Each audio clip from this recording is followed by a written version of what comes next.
You all remind me of Elijah. Just when you think there are no adults left in the universe, here you are at 3 in the morning, all scrubbed and bright and ready to talk about important things. It gives you faith. It was a great thing. The task is difficult that we're setting for ourselves, and I doubt that we're going to find much satisfaction in it. We can't approach it from the point of view of getting the information because there's too much. So you set out that note, right, and topic. You notice that's 1,000 years. That's 1,000 years. And it's 1,000 years in a very small part of the world. Jerusalem to... So, history is weird. It's everything.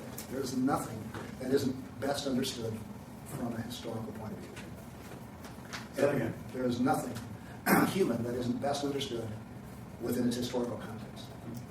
Because we live in time, everything has something before it.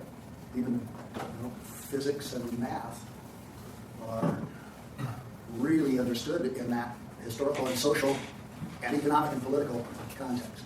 You get arrogant if you don't, right? Yeah, because you think. So here's the true historical fallacy, and it's hard for us in our information age not to succumb to it, and it is this: we're the smartest people who have ever lived. Yeah. There's a word for that concept, which Mike would say it because he's got standing, but I won't say it. It's abbreviated BS. So we are not. And the more we think we are, the less true it is. So somebody prayed about the people that have gone before, and that is an important aspect of what we want to know about God's activity amongst human beings. But the thing that makes it so frustrating is as soon as you think you've got a hold of somebody that you can really admire, you find out they were crap. Something about them, maybe many things about them, are not admirable. Yet somehow out of all of this mess, this stew of sin, God brings about good. God, the God that we serve, the Lord and Creator of the universe, apprehends everything in that universe instantaneously without effort.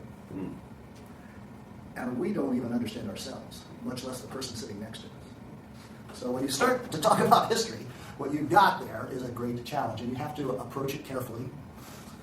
Good history is possible.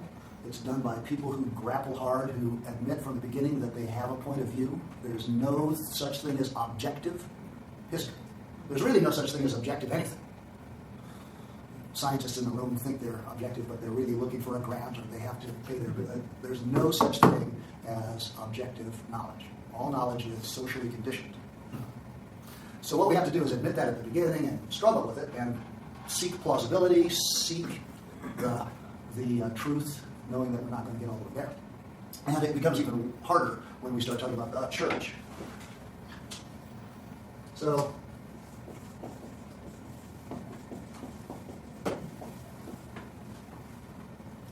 what is that?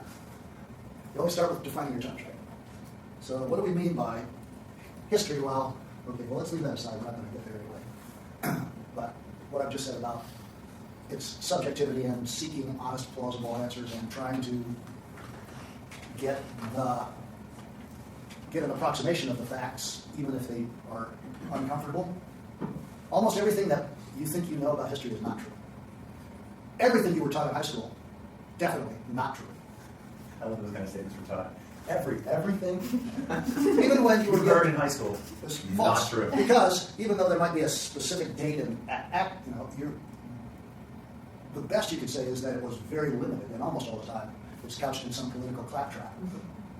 And Americans are no less susceptible to that than Germans and English and Soviets and Russians. See, well, it's not. Those darn Soviets. Russians and Chinese.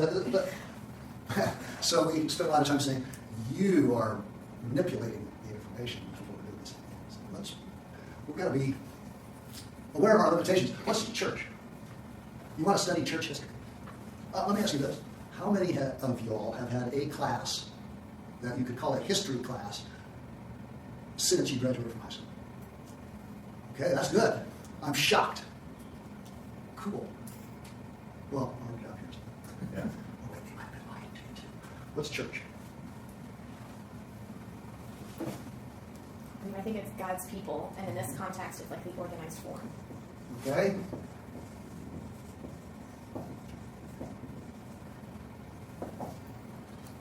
It's definitely people. We're not studying geology. And there's clearly some thing organized or some attempt at organization, and that, of course, becomes the big problem. Another word that we might put in here is institutions. So people setting out to do something, to set up a structure, to have an organization that has a purpose. There's a whole other side of this. Beliefs or theology. Cool. You want to describe that? Thank you for coming today. Sure.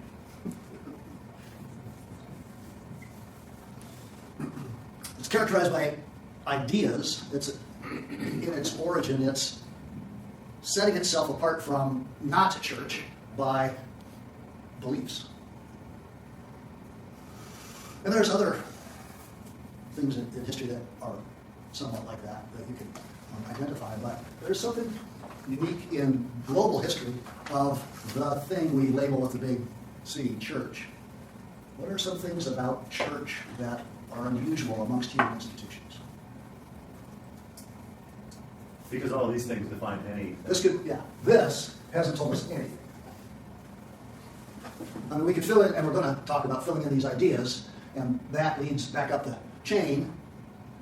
So it is a thing. There is something we can define there.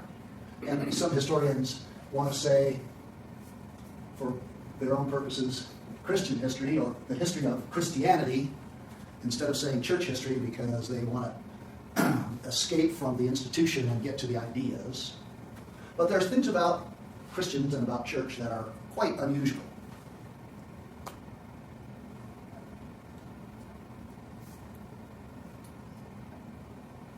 I would say spirit-led, sets apart Christianity from a lot of other religions. At its best. So, yeah, for us, that's the thing. You notice I'm not writing that down. Are you filtering things out of your head, or your mind's blank on that question? What's different? I think we don't want to be wrong. Yeah, so Well, I'm thinking from a biblical standpoint, church, the very first church, they were attempting to follow Christ. I mean, I don't know that it would exist outside of it from my perspective when I think of church. That was the start of it. Yeah, so what's unusual about It wasn't started by us. it? In its origin, it's not human. We know that. I was thinking it's global. Okay. This is a very, very odd truth. And there's lots in that word. Right? The first church, Jerusalem 33, is already odd. Perhaps already unique. Not just insofar as it's founded by God, but what are other things about that group of people? They were common? They were commoners. Every time they came up against the established authority structure, it was fishermen, uneducated. There wasn't structure or organization. There was a lot less. Institutions. Of course, they didn't have any money, so they didn't need a treasurer. But yeah, no, I didn't. We use this word about Vista. I'm already out space. A historian would say that early Christianity was a movement, not an institution. But I'm not letting you off the hook. The first church. And you know the answer to this question, you're just not clicking it in.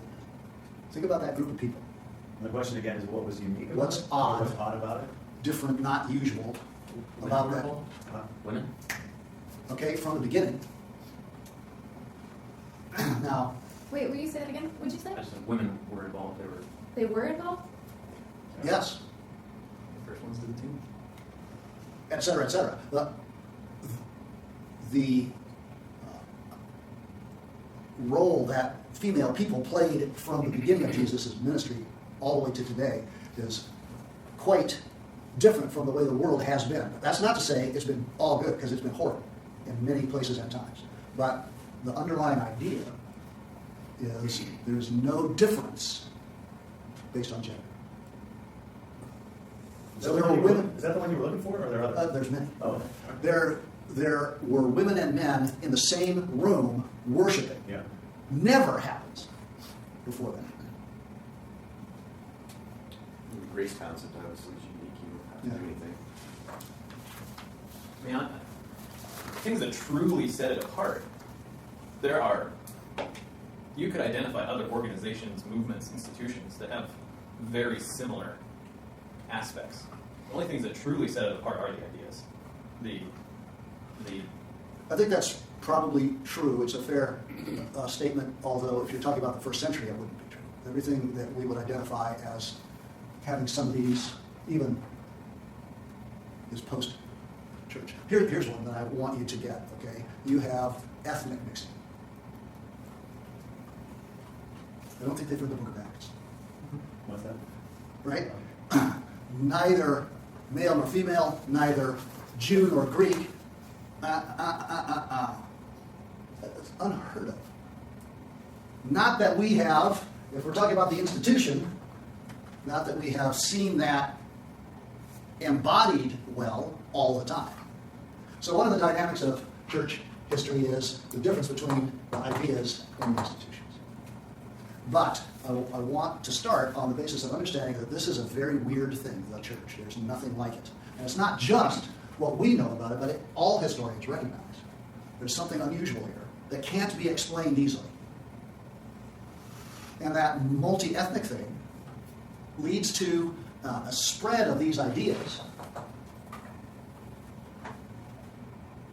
So the multiplicity of nationalities doesn't stay where it is, it grows. So it's global, and it's a movement, and it's multi-ethnic, and its ideas are unusual, widely rejected, and for a number of years, and in some places in the world for the last 2,000 years, it has been opposed by political power. The idea of something spreading this way, that is in fact hated by governments, is unique. Is that because of power? Because I see if you have like an even playing field, everybody is the same, then anybody that's trying to be over people, they're not gonna like anything. And that plays out in so many ways. Here's an example that's very current to us in this room. For sort of accidental reasons, organizations in the United States that are incorporated as a church, as a religious organization, I should say, don't pay property taxes at this time. So if we assume ownership of a piece of property, the taxing governmental organization will lose that revenue, which they don't want. That's not saying God isn't going to override that, but you have to understand that. So government and politics is constant in all history, but in the history of the church, it takes on a particularly odd role, especially once the institutions that people build up to further their purposes. These are Christians. They are doing something because they want to accomplish something. It would be a very secular idea and not true that there's some cynical thing going on here where we're just trying to gather money or power. In the end, it always falls back to that, but nothing started that way, right? So all the things that we have in our heads about various institutional failings, each of those institutions was started by somebody, or a group of people who had kingdom purposes. And they were doing the best they could in their historical situation with the resources that they had to set up a way to further the kingdom. Any Catholic origins? Okay. So us Protestants, we hate monasticism. We have a prejudice against it. We think it's the absolute wrong thing to do. So define the terms, Well, first of all, Fraud. I use a very bad for example. Right, of course. Protestant. Actually, that term is filthy prod. I should translate for you. Most of us are the Protestant people. What a Protestant mechanism. Have a level of uncomfortability With monasticism. What is that? Okay. So it's important as you start to look across 2,000 years to watch out for assumptions, underlying ideas that you have that probably there's lots that you could say about any institution that's not good, but monasticism is a very good example of this. It was God's way of doing things at a certain point in time. Heaven help us if there were no monks or nuns in the world. Which is not the same thing as saying all monks and nuns are great, because not all people are great. But that kind of thing will allow us, we can see it in its original concept first and understand it on its own terms, then we'll have a better understanding of what God has been doing for us. And lots of examples of this. This is just one that is in Cindy's list. So that's why I put it out. So why do you connect Catholicism with monasticism? Okay. Well, no, monasticism is not just Catholic. But that's where we start. Who's Catholic? Yeah, because they know what a nun is. I see. And how would you define monasticism? But we'll come back to that. Okay. All right, so lastly, in this sort of preamble that we're engaged in, we are modern or postmodern people, and so we have almost programmed into our DNA a concept about history that is very dangerous and not true. But it came to us from the 18th, 17th, and 18th century European philosophers, if you know the term Enlightenment. And it is that there is progress. Everything is getting better. We know more than they did. We're smarter than they were. And if we just knew enough, we could solve all problems.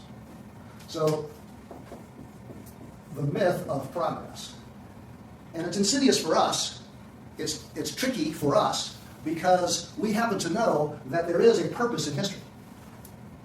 The funny thing is, most historians who believe in progress don't believe there's a purpose in it. So they say, okay, here is history. And we want to say yes, because this is the kingdom up here. Now, what do you know about the kingdom of God? Already, that tells you this is false. This is important in the Vista way of thinking about ourselves. The kingdom of God is now. And not yet. So this is in there, but it's also now. And there's a lot of Christianity that is based on saying, not now, only then, which leads to some interesting complications.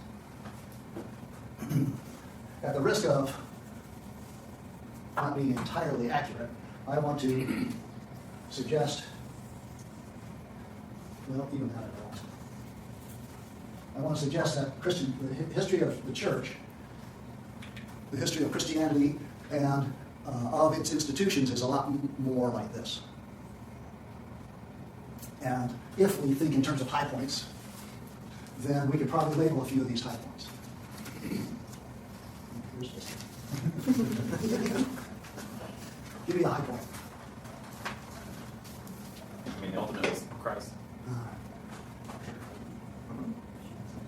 State of Reformation. Good prod. Right. Yeah. Although, Some people think that'd be a little. His Holiness the Pope Right. seems to be okay with that too. Yeah. This particular guy, and Dr. Luther. So that is fascinating. If you want to narrow something down and just try to get a hold of a piece of church history, this is very well written about. Why there's thousands and thousands of books. There's interesting people. There's events. There's the intersection of politics and economics and theology, and you can learn a lot about the best and the worst in Christian history by reading about the Reformation. But the thing is, the Reformation isn't the only Reformation. There's about 20 of them. This is just the one we like because we are Protestant Reformation. See, if you're a historian, you say the Protestant Reformation because you don't want to get confused with the Cistercian or the Patrician, or so this is St. Patrick and the Irish monks. This is Bernard of Clairvaux. The church has constantly been in here. I need another bump. Is Francis. These events were reforming of the institution and of people's beliefs, and so of their faith. And God renews and renews and renews and renews, and we could go Wesley and we go no, because we're always forgetting. So you basically say that we don't progress since we're basically on a hill structure. I'd almost think I guess today with science is, I guess the insidious part of it is you do progress in your knowledge, but you don't progress in your morality, I guess. Maybe the difference being like we know more about DNA and genetics than anyone else has ever known, and yet And we're about to destroy ourselves with that knowledge. we're the same. So, what is the purpose of asking a question about church history? Do we want information? Well, some people like history. They're odd people. And they think just the information is cool. But that's not what we're after. We're after wisdom. Studying church history will do us no good. It will, in fact, distract us from good if we don't learn wisdom from it.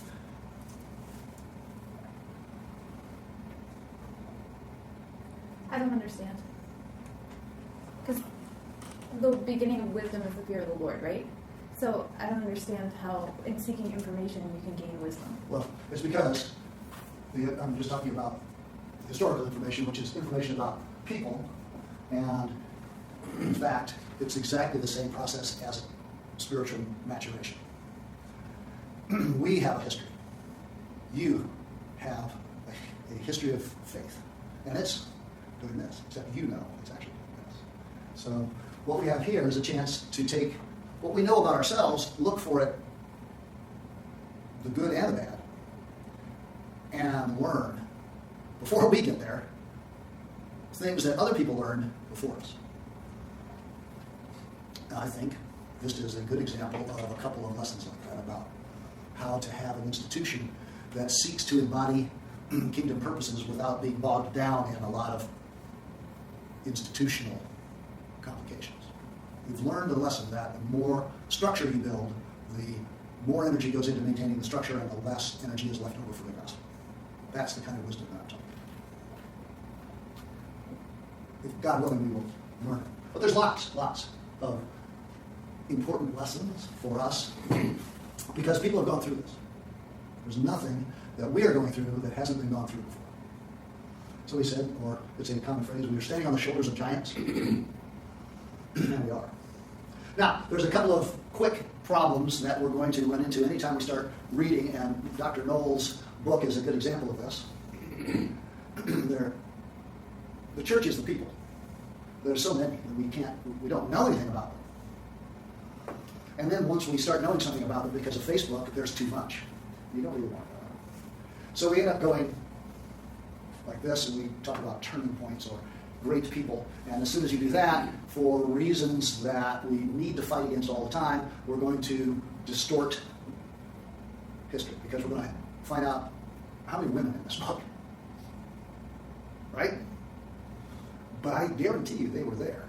And without them, it would have been a lot worse than it was. And how many of these people are Westerners? So that's not true. How many of them were white? Well, so you see what we're stuck with here. But it is wisdom to know that the church is global, multi-ethnic, a community of all peoples. And we are told at the end of the book that every tongue, every nation, every tribe is worshiping at the throne. So in my lifetime, American churches have rejected that. It's better than it used to be, but it's still not very good. That's not what.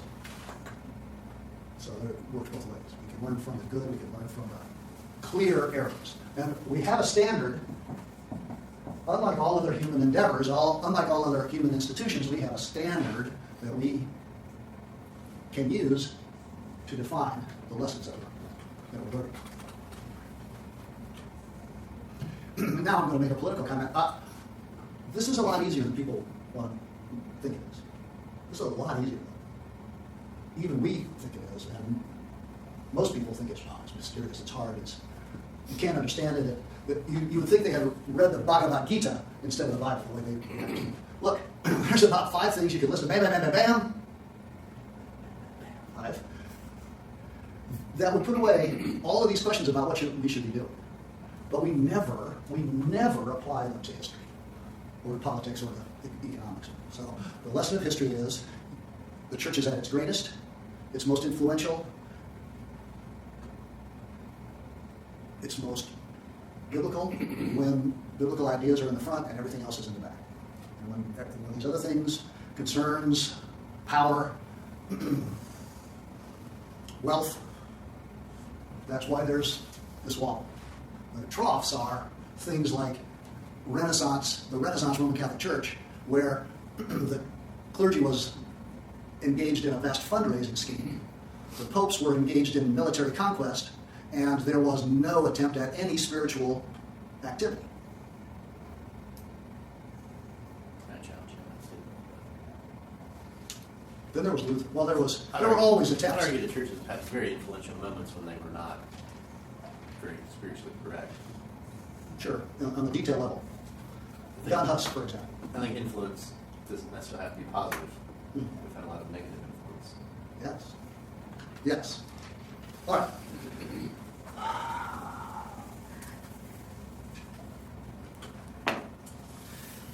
So there are themes that we have to address, and if we use Cindy's list, the development of doctrine, she mentions in that list the councils of Nicaea and Chalcedon. You've read a little bit about that. So there is a constant formulation and editing and reconceptualization and reformulation of doctrine. And that doesn't mean that the underlying ideas are different. The biblical texts don't change, but we're constantly trying to get a clear understanding of these things for ourselves. And not being Greek professional philosophers, sometimes the creeds can be odd.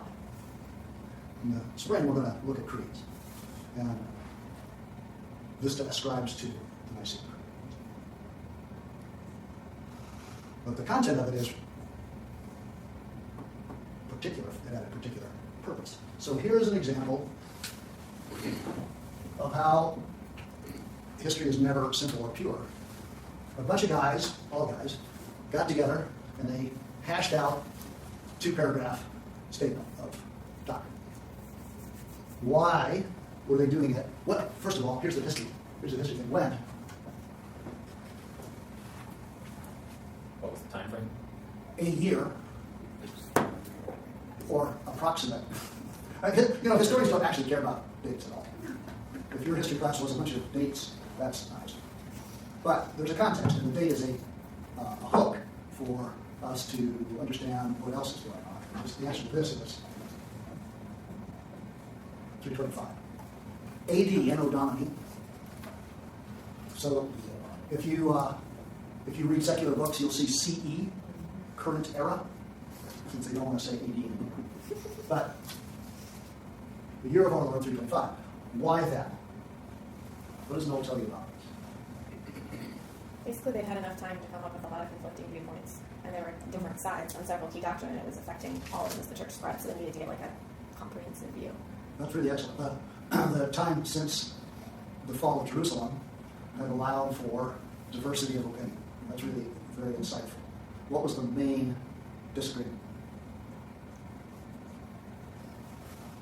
Or you could put a name on it. There was a guy.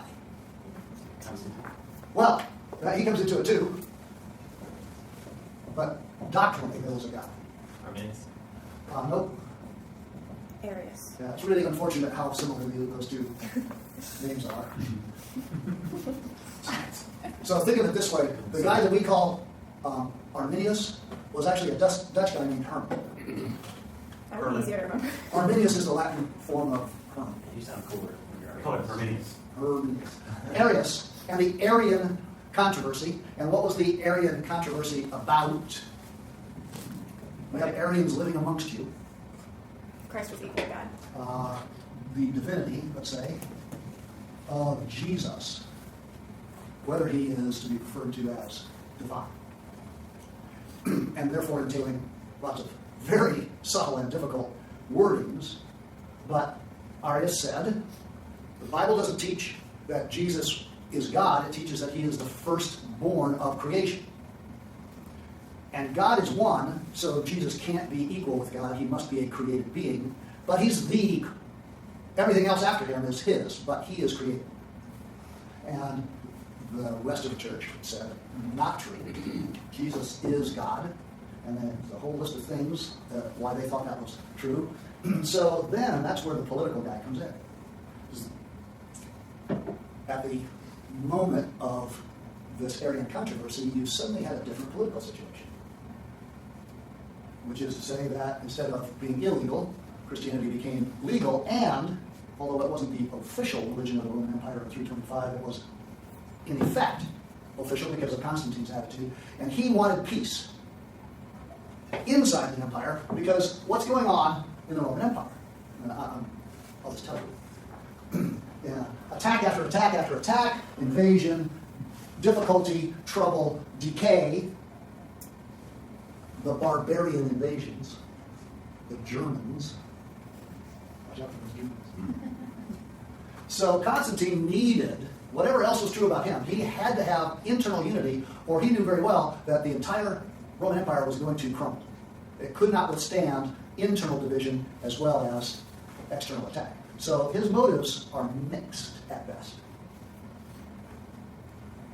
And out of that, we get this 2 paragraphs that suddenly becomes the bedrock of institutionalization. And the Arians say, no, we are not going to believe that. And they go off in this direction, separate. Lots of bloodshed, lots of trouble, wars. Interestingly, here's a very important thing that happens in history all the time. So if you were looking for an Arian Christian 100 years after Nicaea, you would find them, and they would almost all be Germans. So the Germanic tribes who are outside, trying to get in, they take on the heretical point of view as part of their reason for attacking.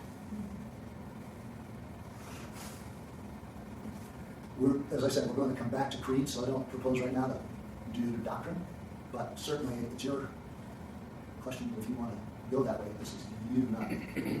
So the modern day Jehovah's Witnesses? Yes. Adopt that same Yes. doctrine? And sadly, in effect, most Christians, so-called. But yeah, the Jehovah's Witness, the Watchtower, is a revival of Arianism. Very sincere, hardworking people, because if you don't have a divine Savior, then you lose. And this is the argument of the bishops in Nicaea. You can't have this because it means we don't have a Savior. Why do you say most Christians? I'm using the word Christian to mean people who associate themselves with Christianity. Most Westians. So people that say they're Christians but don't really trust If we Christ. grappled with who Jesus is, we would be on our face all day long. That's how church history works. Okay, that is really, really fast, but you get the intersection of profound ideas and a political context that's temporary, completely temporary.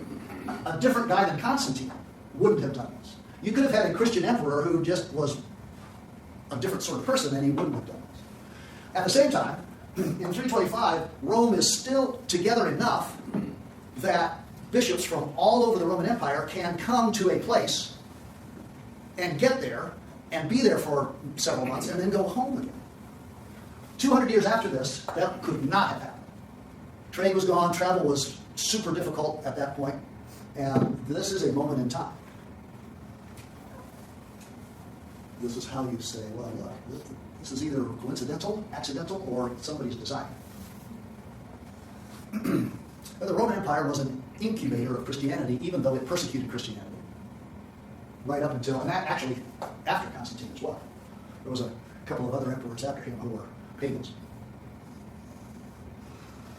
And they believed that the Roman religion was necessary for the Roman state. You couldn't have the Roman state without the Roman gods. They were right. Well, That's that's when really, they had the first church buildings. Is that correct? That he built buildings where they could actually have Probably there were purpose-built buildings a little earlier than this in Armenia and Syria, but in the West, yes. Were you saying something? it was Angela. Oh, Angela. The Roman Empire really, I mean, like you were saying, Christianity is the only global religion. And that's really what opened the door for it. Like any other time in history, we were too geographically separated into nations. And it wouldn't have been possible either by language or by not being able to travel. Yeah. God So- so, it. That's the world. Wow, that's bad. I'm not pretending. Where It's is, more like a liver. or a guitar pick? Hey, where's Jerusalem? The Cyprus. So here's the Roman Empire at its height. Rome. And at the time between the birth of Jesus and 350-ish, trade was carried on by people from the upper reaches of Scotland to the Japanese islands to sub-Saharan Africa. But from 400 to 1,000, it was not. Not to say that the people in all these places weren't still doing what they're doing, but the connection from Jerusalem to them was severed by economic collapse. By government and economic collapse, Rome disappeared. So, again, a point in time. A religion that was incubated and disseminated on the backs of donkeys by individual people who went. Some of them were traders. You know, we just have merchants who are Christians and off they go. And then, I'm not always really good at spelling, missionaries. So here's another odd idea within the church. There are people, right from the very beginning, who off they go with just the purpose of preaching the Christian ideas that they believe in, which we, for short, call the gospel. Off they go. And they all end up dead. But others go anyway. And they keep going. And they go, and they go, and they go, and they go, and they go. And you are sending people, and some have gone. That's really unique. World religions, other than Christianity, exist, right? They don't have missionaries. Their ideas spread, and with the ease of information and the fact that we live in a non-Christian world, these ideas spread into funny places, like in churches. You have essentially Buddhist practice. But though they don't have missionaries, people don't give their lives. So here's another little vignette. I don't think it's on the city's list. It is not. Does Noel write about the Irish monasticism of the 5th and 6th and 7th centuries? Ever heard of a book called How the Irish Saved Civilization?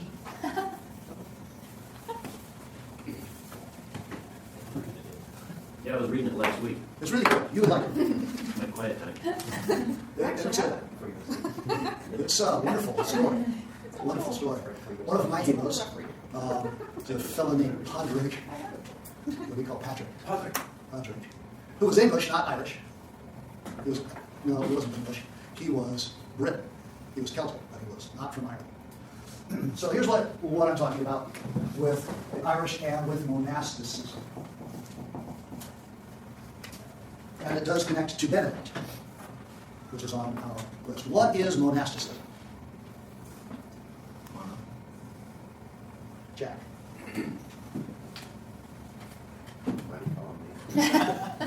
You're smart. I actually do not have a very good definition of it. Is it like isolated?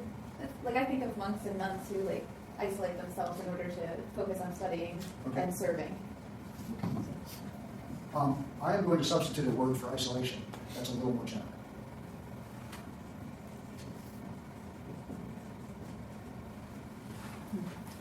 People who consciously set themselves apart from, World at large. yeah, although monasticism doesn't necessarily require a monastery and complete separation, but it's some kind of setting of myself away from here to here for a purpose. And that purpose is the furtherance of the kingdom.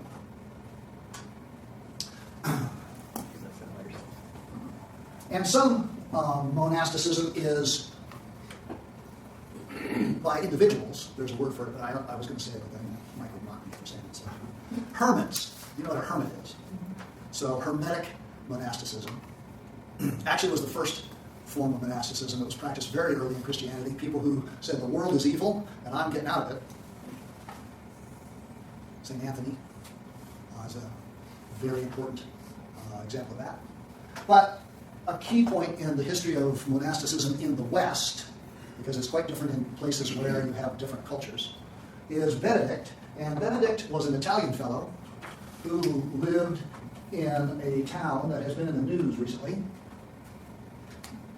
although it's now called Norcia, and it really doesn't exist anymore. The earthquake, the most recent Italian earthquake, knocked it down.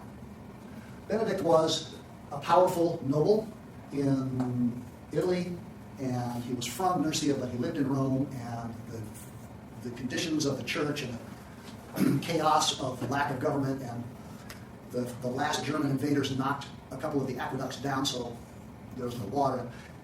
Benedict, praying and thinking about how the church should react to this, created European monasticism, which is to say, communities of people, men or women, not men and women, for obvious reasons, because one of the vows is, what are the 3 vows of Benedictine monasticism?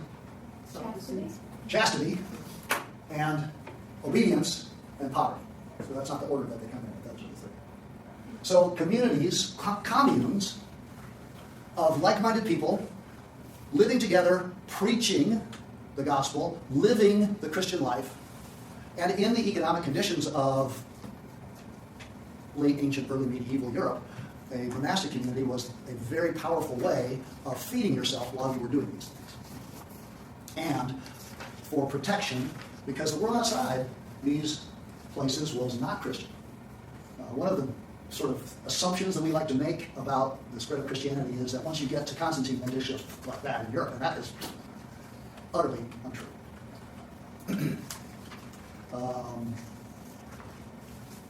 Well, that's not really, but these people were living in isolated communities, and they were seeking to embody Christ and to preach to those around them.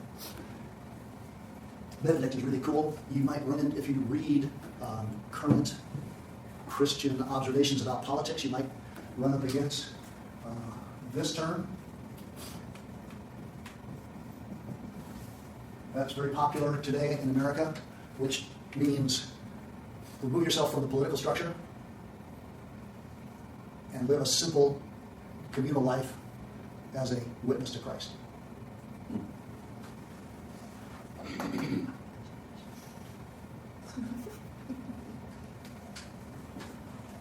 How do these monasteries function? How did the Irish save civilization? You've heard the term Dark Ages. Historians don't use it anymore. It's really not exactly true. You can constantly find things that weren't dark, like the Irish monks. But Christianity came to Ireland through Patrick, who was a Christian Briton, who was, you know the story, who was captured and enslaved, and he escaped, and he went to the continent and studied, became a priest, actually ultimately a bishop, went back to preach to his former captors, who could have easily killed him at any second, except God didn't want that.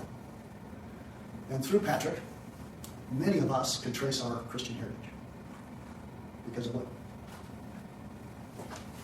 what he did. And the effect of that was monasteries in Ireland. So if you go to Ireland on vacation, there's ruins of monastic institutions everywhere you look.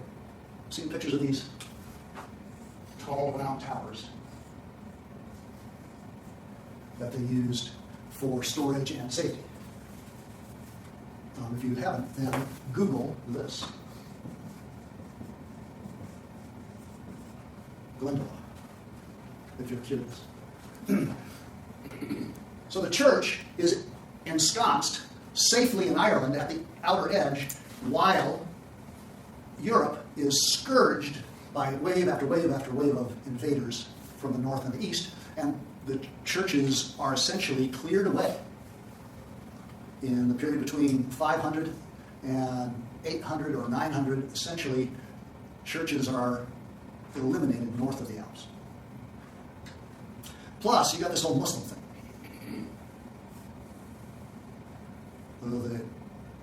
The Muslim armies got almost to Paris in 732. But they didn't get to Ireland. And as these things receded, these Irish monks, impoverished, simple, cut-off Christian people, started going back. England, France, Germany, Austria, founding monasteries, preaching the gospel, calling Christians to themselves, saving the biblical text for the north. You know what the Book of Kells is? That's the work of the people that Patrick put in place. What did you call it? The book of what? It's a place. It's the name of a town where this text was discovered. And it is a copy, hand copy of the Bible. Google that, if you are, especially if you are artistic.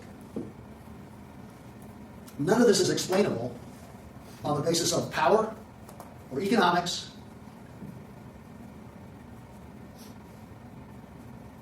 It can't happen. But it did. This is church history. Now, were all of these guys great people? Would we feel comfortable around Patrick? No. I wouldn't even feel comfortable around Paul. Yes. The scintillating power, the intensity. Too much. I mean, I think you call me out in a minute. So- Was Patrick Benedictine? No. Different. They do merge. Mhm. In the end, when these guys get back, that's the Benedictine rule is adopted. Yeah, And the Benedictine rule is excellent if you are interested in that's really cool. an attempt to codify Christian living for a community of people. Probably never a better. Were they at the same time, or was Roughly the same time. Oh, but they were below the Alps, so they kind of Right. stayed. Yeah, the Muslim and Germanic invasions did not eliminate the church from Italy or Greece. Or from China and India, for that matter. So Pavie is from Chennai. You know where Chennai is? In India. Yes. India is the size of the United States, and it has 1 billion people in it. It's in southern India. If you can visualize Sri Lanka, it's that is an area where Christians have been ever since. And the tradition is that St. Thomas, Doubting Thomas, went to southern India, and the churches there that have persisted through 2,000 years trace their existence back to him. Has Pavie ever interjected much of his family history? He does it occasionally. I don't know if he's done it, but he has much talk about his parents and. A little bit. Just that he It's was fascinating. When he talks about his family, he would never in a million years imagine he was in India. It's weird. He's a Christian heritage in his family, generational, in the middle of India. It's so strange. God is very strange. Yeah. Nobody understands him. He does odd things, and we don't know why, really. If we think we know why, we're fooling ourselves. We know the ultimate one, but we don't know anything along the way. And the more history you study, the less you will understand. I am always immediately skeptical and probably stop reading when somebody starts to tell me that they know what God is doing at a certain place in time, which particularly is troubling in American history. You've got some things where you feel like you have a good beat, like you can sort of get a sense for what he was doing with Patrick. You know, here's the center of Christianity as you drew it. It's going to get wiped out, and Yeah, Jerusalem fell to the Muslims in like 750. somehow he creates this outpost. And if you put yourself in Patrick's shoes, that's the more challenging part for you, I think. Without the context of his own history, he probably just felt like a failure. And he just don't know what he's doing. It was just, you're a kook. And there were no models for him. Yeah. Sharon has done the same thing Patrick did. Sharon Kozar has done the same thing, except she has 2,000 years of examples of people doing it. Yeah. He had no such thing. It reminds me of, I hope this doesn't diminish where you're going, but it reminds me of Jim Rayburn having a heart for kids in 1938. Nothing of that ilk had ever been done. And I think he'd really be surprised if he were still living that it has been as strong as God has used it. And what movement is connected to him? Is there a name you can, a label you can put on what he left behind? The Sunday school movement? Correct. Churches didn't have Sunday schools. Kids sat in the service. Imagine that. Or, this is when the Lutherans invented the cry room. Behind glass. So, segregation. And this gentleman said, no, this is not how the gospel gets to children. Children are not little adults. They need it differently. Here's how it is. It is a really cool story. If you don't know it. Tyler, Texas. I'm a beneficiary of that. We don't have Sunday school, but he And he was, to your point, you would not feel comfortable around him. There's some stories that you go, wow, that's fascinating. Yeah, and sometimes it's extremism or intensity, and then other times there's these cultural differences that we have where, I'll give you a pretty common example. American evangelicals, whatever that word means, just think C.S. Lewis is the coolest thing. Everybody loves C.S. Lewis? Okay, you would not have liked C.S. Lewis. He was an ass. He was a drunken ass. And his favorite thing to do was to make you feel small. He was a powerful intellect who would crush everyone around. I would have loved it. I'm not kidding. So it doesn't come Natalie out. got a I thing for Outlaw. do. It makes me laugh. I don't know why. I don't really enjoy that. Please tell me a powerful answer you get. That's And he was like that until the day he died, but God used it because of a circumstance that came up called World War II. And somebody thought of Lewis as incisive. So this is the difference between 1940s in Britain and 2016 in the United States. The government sponsored radio talks by Lewis about theology, and especially about apologetics, because somebody in the BBC thought people will need faith to get through this. And I don't know who that was. It may be that they didn't even know what faith meant exactly, but government inserting itself, public radio, Lewis. So most of the books are actually transcriptions of radio talks. And even Mere Christianity is a compilation of lectures he put on the radio. Publicly funded. Missions is, I've given you Patrick. There's lots of, and you mentioned Thomas. Please avoid thinking of this as a European thing. You know, there are more missionaries sent from African countries today than from the United States. Our anti-Christian thought is this is Western, it's chauvinist, it's a power-seeking thing, it's out of date at best, and all false. History of Christianity shows this clearly. Nobody who studies the dissemination of ideas thinks Christianity is Western. Jesus was Jewish. He lived in the Middle East. But if you don't know anything about history, then you can't discuss it. All right. Now, lastly, the big one. In the West, this is the big one. In the South and the East, this is not. This is the big one in Europe, and therefore also in the United States.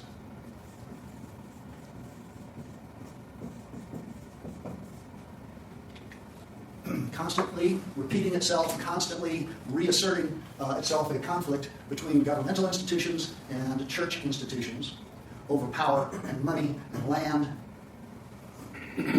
Constantine is the beginning of it in the West, and it happens over and over and over. The Protestant Reformation is a significant example of church versus state. It is in a very real, somewhat limited but actual sense, the reassertion by German governments of control over churches in their territories. Luther wouldn't have gotten very far at all. It would have been a big mistake, except that the ruler of the country he was from said, hands off, he's mine. That guy was not Lutheran. He was Catholic. But he didn't like Rome very much because they kept taking money out of his country and taking it south. There are many examples all along the way that we could adduce. One that Cindy lists there, how am I going to do this? The word schism is probably not one we use every day. It might even be sort of reserved to this church history thing. What's a schism? Divide, and I think it carries the weight of complete separation, complete divide, not just disagreement. There's lots of schisms in the history of the church. This is the Great Schism, which is only true until you get to the next one. And it's only great if you're living in 1054, because in 1370 there was another one that those people thought was great. And by great they mean horrible. But that one that we're looking at there, 1054, is a separation in institutional terms that was already true culturally and politically. And it was driven by political separation. What's 1054? Do you remember from Noel? Two current, large, important Christian institutions that had been one institution separating into separate institutions. The Pope. Okay, one of the guys is the Pope, which we will actually say is the Roman Catholic Church. No, but that is a schism. Henry VIII. The Roman Emperor. Constantinople. Okay, so who's in Constantinople? That's a name. Not a person. The Emperor. Well, there is an emperor there, and the empire is called the Byzantine Emperor, although they called themselves the Roman Empire. That's a whole Byzantine sort of mess. What's this church over here? Orthodox, Eastern. Eastern is a term that Catholics put on. They don't call themselves Eastern Orthodox. They call themselves what does Orthodox mean? Kind of like traditional. No. It has that effect today, but it means true to the doctrine. Orthodox. Same doctrine. Correct or sane doctrine, teachings. We're the right ones, you're not. And the theological differences were so obscure that I cannot explain them to you. Both sides saying the Nicene Creed every day. Orthodox would say that the Catholics left them. Yes, and in truth, that is correct. The Pope excommunicated the Patriarch of Constantinople. That is true. But they were already different. Different languages, different governments, different. And this represents a reassertion of European political power that leads almost immediately to the Crusades.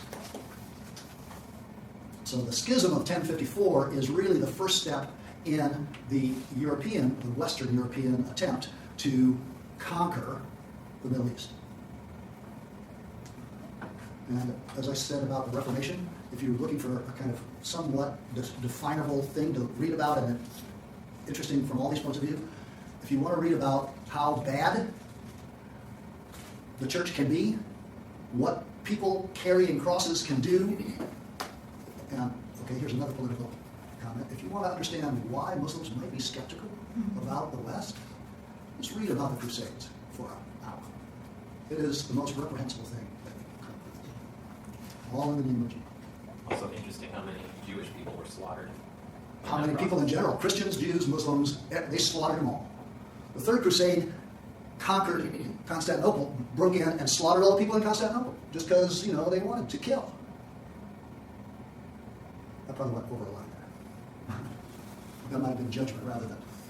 So where did the Orthodox land geographically originally? Okay, so the missions that went out first from Egypt to Greece,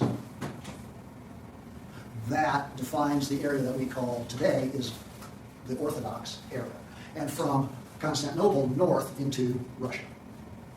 So Russia, and it used to go a lot farther east until the Turks showed up. But there are Orthodox churches in India, in the northwest part of India. So it's a sizable historical embodiment of Christianity. It developed its own problems and its own characteristics, which are interesting because they really are quite different from the ones that we bump into all the time, being Protestants. Fascinating, very hierarchical, very ceremonial, very mystical. I recommend this. Every Labor Day there's the Greek Fest. I've been to the Greek Fest. Okay, Greek Fest in the short north. And it centers on the Greek Orthodox Cathedral, which is right there by the Cap. No, yes, do you live in Columbus? And they give tours, and the priest will give a talk about the symbolism. It's a very symbolical. And when you listen to that guy, you will hear the gospel.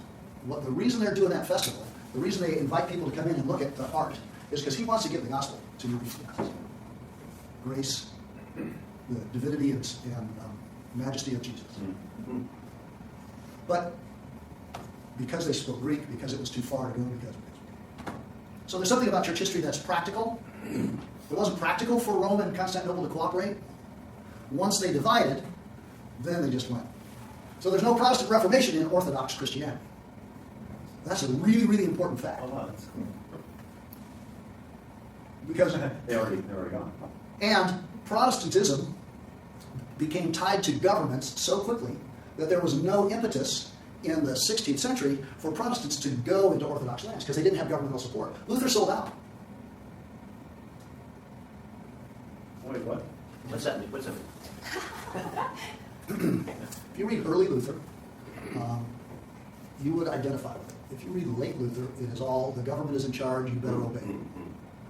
Reason? He didn't like disorder, and he came to feel that the only way to have order was for the government to impose religion. I told you your heroes are going to be exposed. Well, I'm judging as well, but is it fair to say that historically the Orthodox didn't quite get as far off the rails as the Catholics?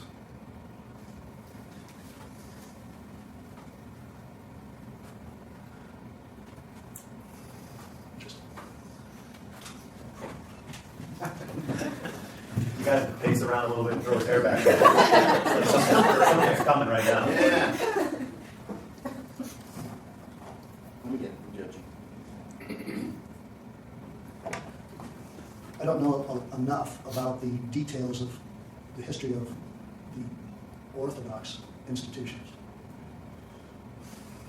But your point about being practical, part of the Protestant Reformation, where we're so practical, the Catholic Church was just getting abusive, It was. and The Pope has it wasn't, as your point, it wasn't announced that entirely- himself. It wasn't entirely a spiritual. It started as a set of spiritual ideas and immediately was embroiled in the accidents of historical context. I don't know if I want to assign the word doctrine to this concept. I kind of do. I believe that there is a doctrine of the remnant. It's an Old Testament doctrine. Elijah goes, listen, Elijah, the same day that fire comes down from heaven and wipes all these Baal worshipers out, Elijah decides that there's no worshipers of Jehovah left, and he's the last one, and they're going to kill him. And he's just seen fire. Off he goes. And when he finally stops, somebody said, in a still small voice, God is not in the whirlwind. And God says to him, "You think you're the last one? Are you kidding me? I've got thousands." The institutions lose their way. But God has a remnant. So, is it true that the Protestant Reformation in 1517 on wouldn't have happened without the corruption of Roman Catholic institutions? Yes. Does that mean there were no Christians in the Roman Catholic Church? Obviously not, because so many of them immediately said, "Yes, this is what we've been saying." And we could go back from Luther and tick off name after name after name after name of people whose writings are evangelical. So you have to keep the separation between the institution and the people and their ideas. Was there corruption? Is there corruption in American Protestantism? But God has people everywhere. And here's another Old Testament reference. So there was this guy named Solomon. We'll finish with this. There was this guy named Solomon, right? What's your view of Solomon? What's the biblical characterization of Solomon? Wise fool. Okay, God says to him, "You are going to be the wise person." He actually says you're going to be the wisest person. But, there's that.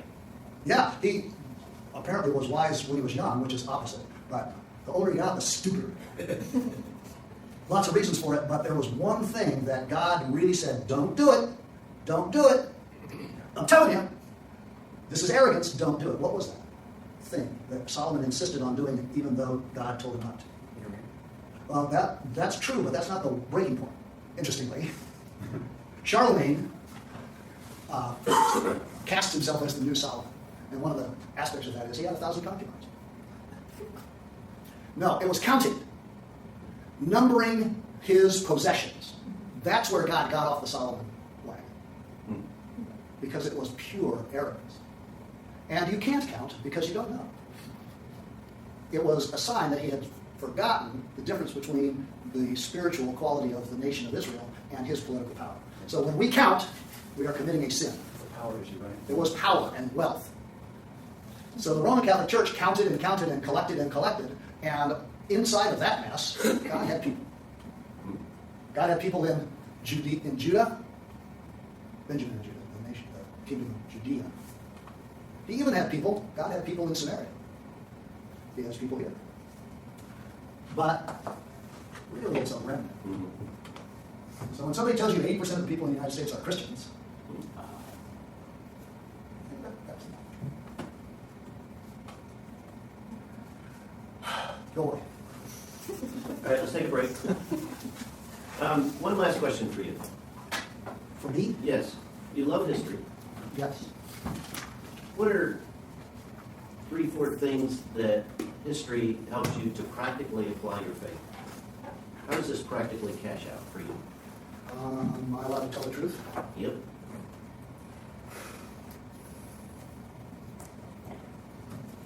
I'm going to mention 2 things. Yep. I'm sure I'll think of 11 more, but first and foremost for me, it is to seek an embodiment of Christianity that is the least bureaucratic, least institutionalized that I can find. Here we are. Thank you. You're trying to destroy that. Yes, that thought comes into my head all the time. And yours too. We have to fight. We have to fight. We have practical adaptations that we're going to make, that we must make, that God wants us to make, and He is leading us to them in a very obvious way. But it is always a challenge to keep simplicity. This is not a history book.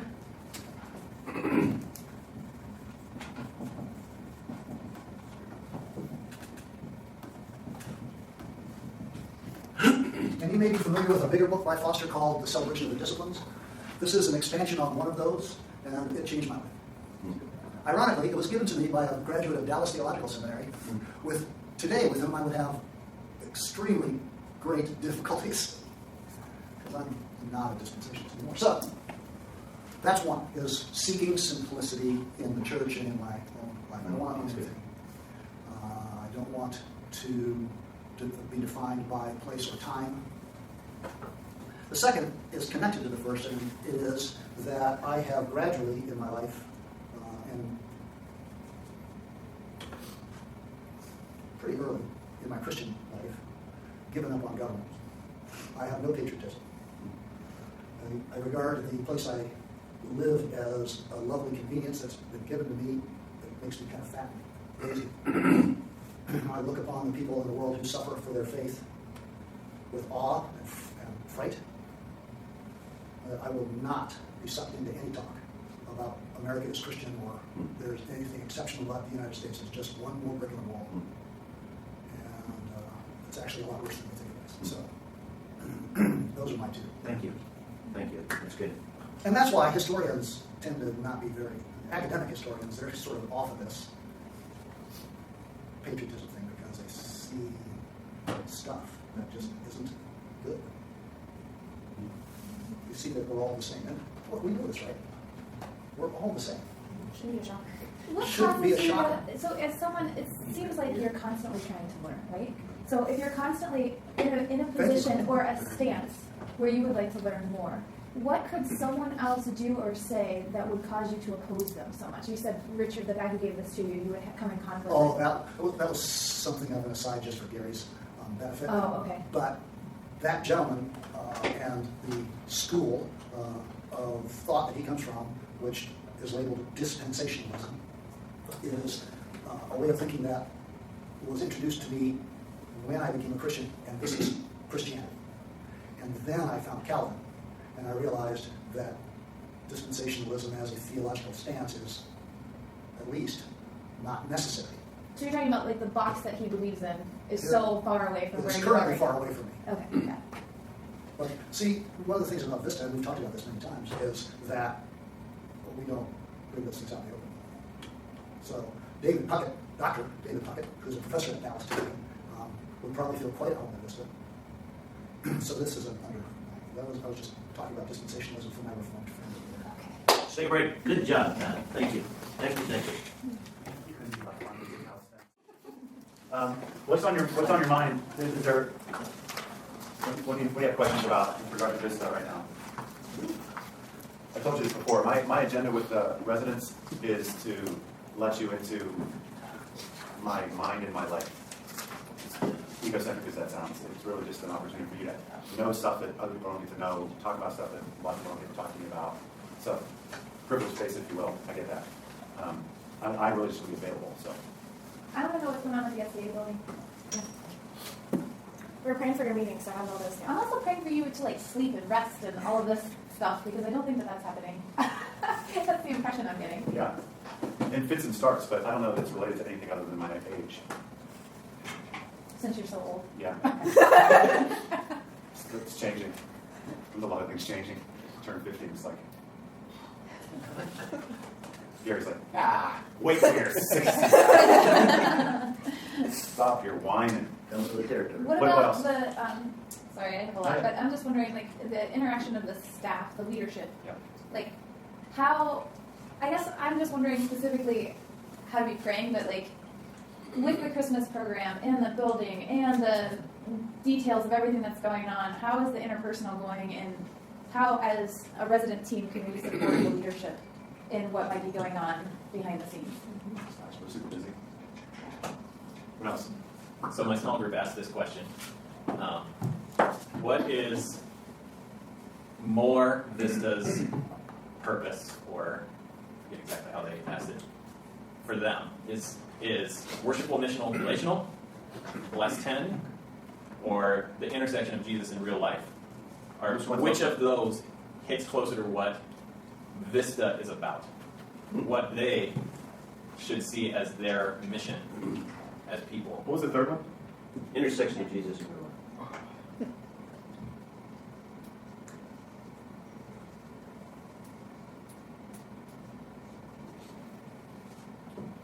Where are we going? What? Where are we going?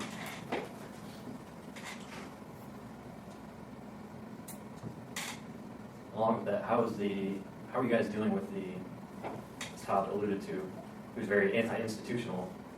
How are you guys managing the fact that you're realizing I think you need to be a little more institutional with maybe some of the things that are going on with the building and the staffing and things like that? How do you, where are you at with that? Yep.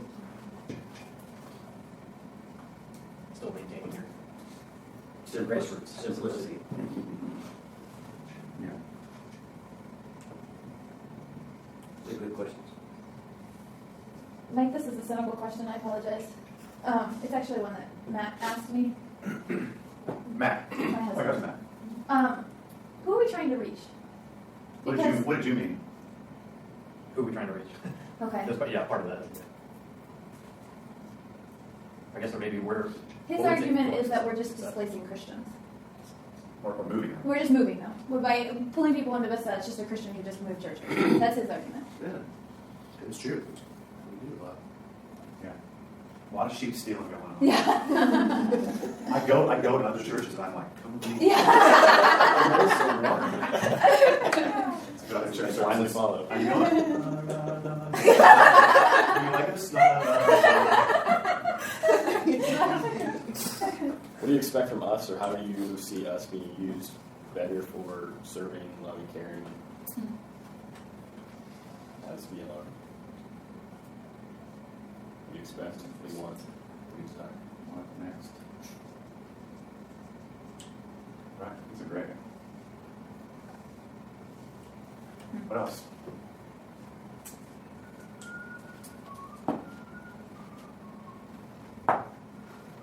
Okay, so I'll leave this open right here, so as we're going, we can add. Fascinating process. If we don't get the building, it will have been totally worth it the last 3 months. I don't know, how long has it been actually? When did we first go in there and go, wow, was it? Seems like it was September maybe. Yeah, because one of the things that we discovered as soon as we were interested in and made it known to the church that this was a possibility, it raised a lot of really good questions that we didn't have really concise answers to. And that's probably, we got answers, but they haven't been really concise. And so the process has really helped us refine like what we're about and what we're doing. The way we do our finances is entirely sufficient, but it's like you do your checkbook. It's like there's cash in and cash out, and we keep track of. We don't even just keep track of how we spend it. We decide in advance. You know, we have a budget. We figure out. We know exactly how we're going to spend it, and then we receive it. We spend it that way, and then we keep track of it. But that's a really, really basic way of doing finances. So when we went to get a loan, they said, all right, well, give us all your financials, all your paperwork, and all that sort of thing. And we gave it to them, and they went, really? You expect to get a loan with that kind of... I was like, without it. Yeah. I'm like, no. First guy said, basically, the guy was trying not to laugh, I think, is what it felt like. And we just realized, okay, the way we're not doing actual accrual-based accounting, we're just doing cash basically. So we don't really know how to do that. And so we've actually hired a third-party administrator, for lack of a better way to put it, to take our books and put it in the way that it should be. And so just as an example, we are financially operating at an entirely different level as a result of just trying to get a loan. Another great question was for those that are in the Dublin Northwest area, and I've said this to as many people as I could, that it's a totally legitimate question that you're uncomfortable asking, which is, wait a minute, what about us? And on one level, you just want to go, well, don't ask that. That's a selfish question, so you shouldn't even ask that question. That's worse than the question, because it's legitimate. What about us? What are they asking there? What's the strategic plan? It's not that's a bad idea. That's what you said. It's like, what's the strategic plan? Well, we hadn't thought about that very much. I've been just pretty much enamored and largely content with the partnership with Jerome High School, which is phenomenal. It's nationally unprecedented. Churches and schools is going away. If you are in a school, if they're receptive to that, it's very short term, and if you don't have some kind of a plan to build your own church, then they might not even let you get started. And we've been in Jerome for 7 years, and I expect it'll be easy to stay there for another 3 or 4, so what's the big deal? That's not a strategic plan, that's just... So we realized, also I think you remember, I think I had that piece of paper last week that showed you our growth chart, which in a nutshell goes like this. And we began to understand that our organic movement, growth, and all that is starting to tail off because we don't have the structure to sustain it. There's just no way around the fact that the more you have, the more people you have, no matter what you're doing, you've got to be more sophisticated in the way you support it.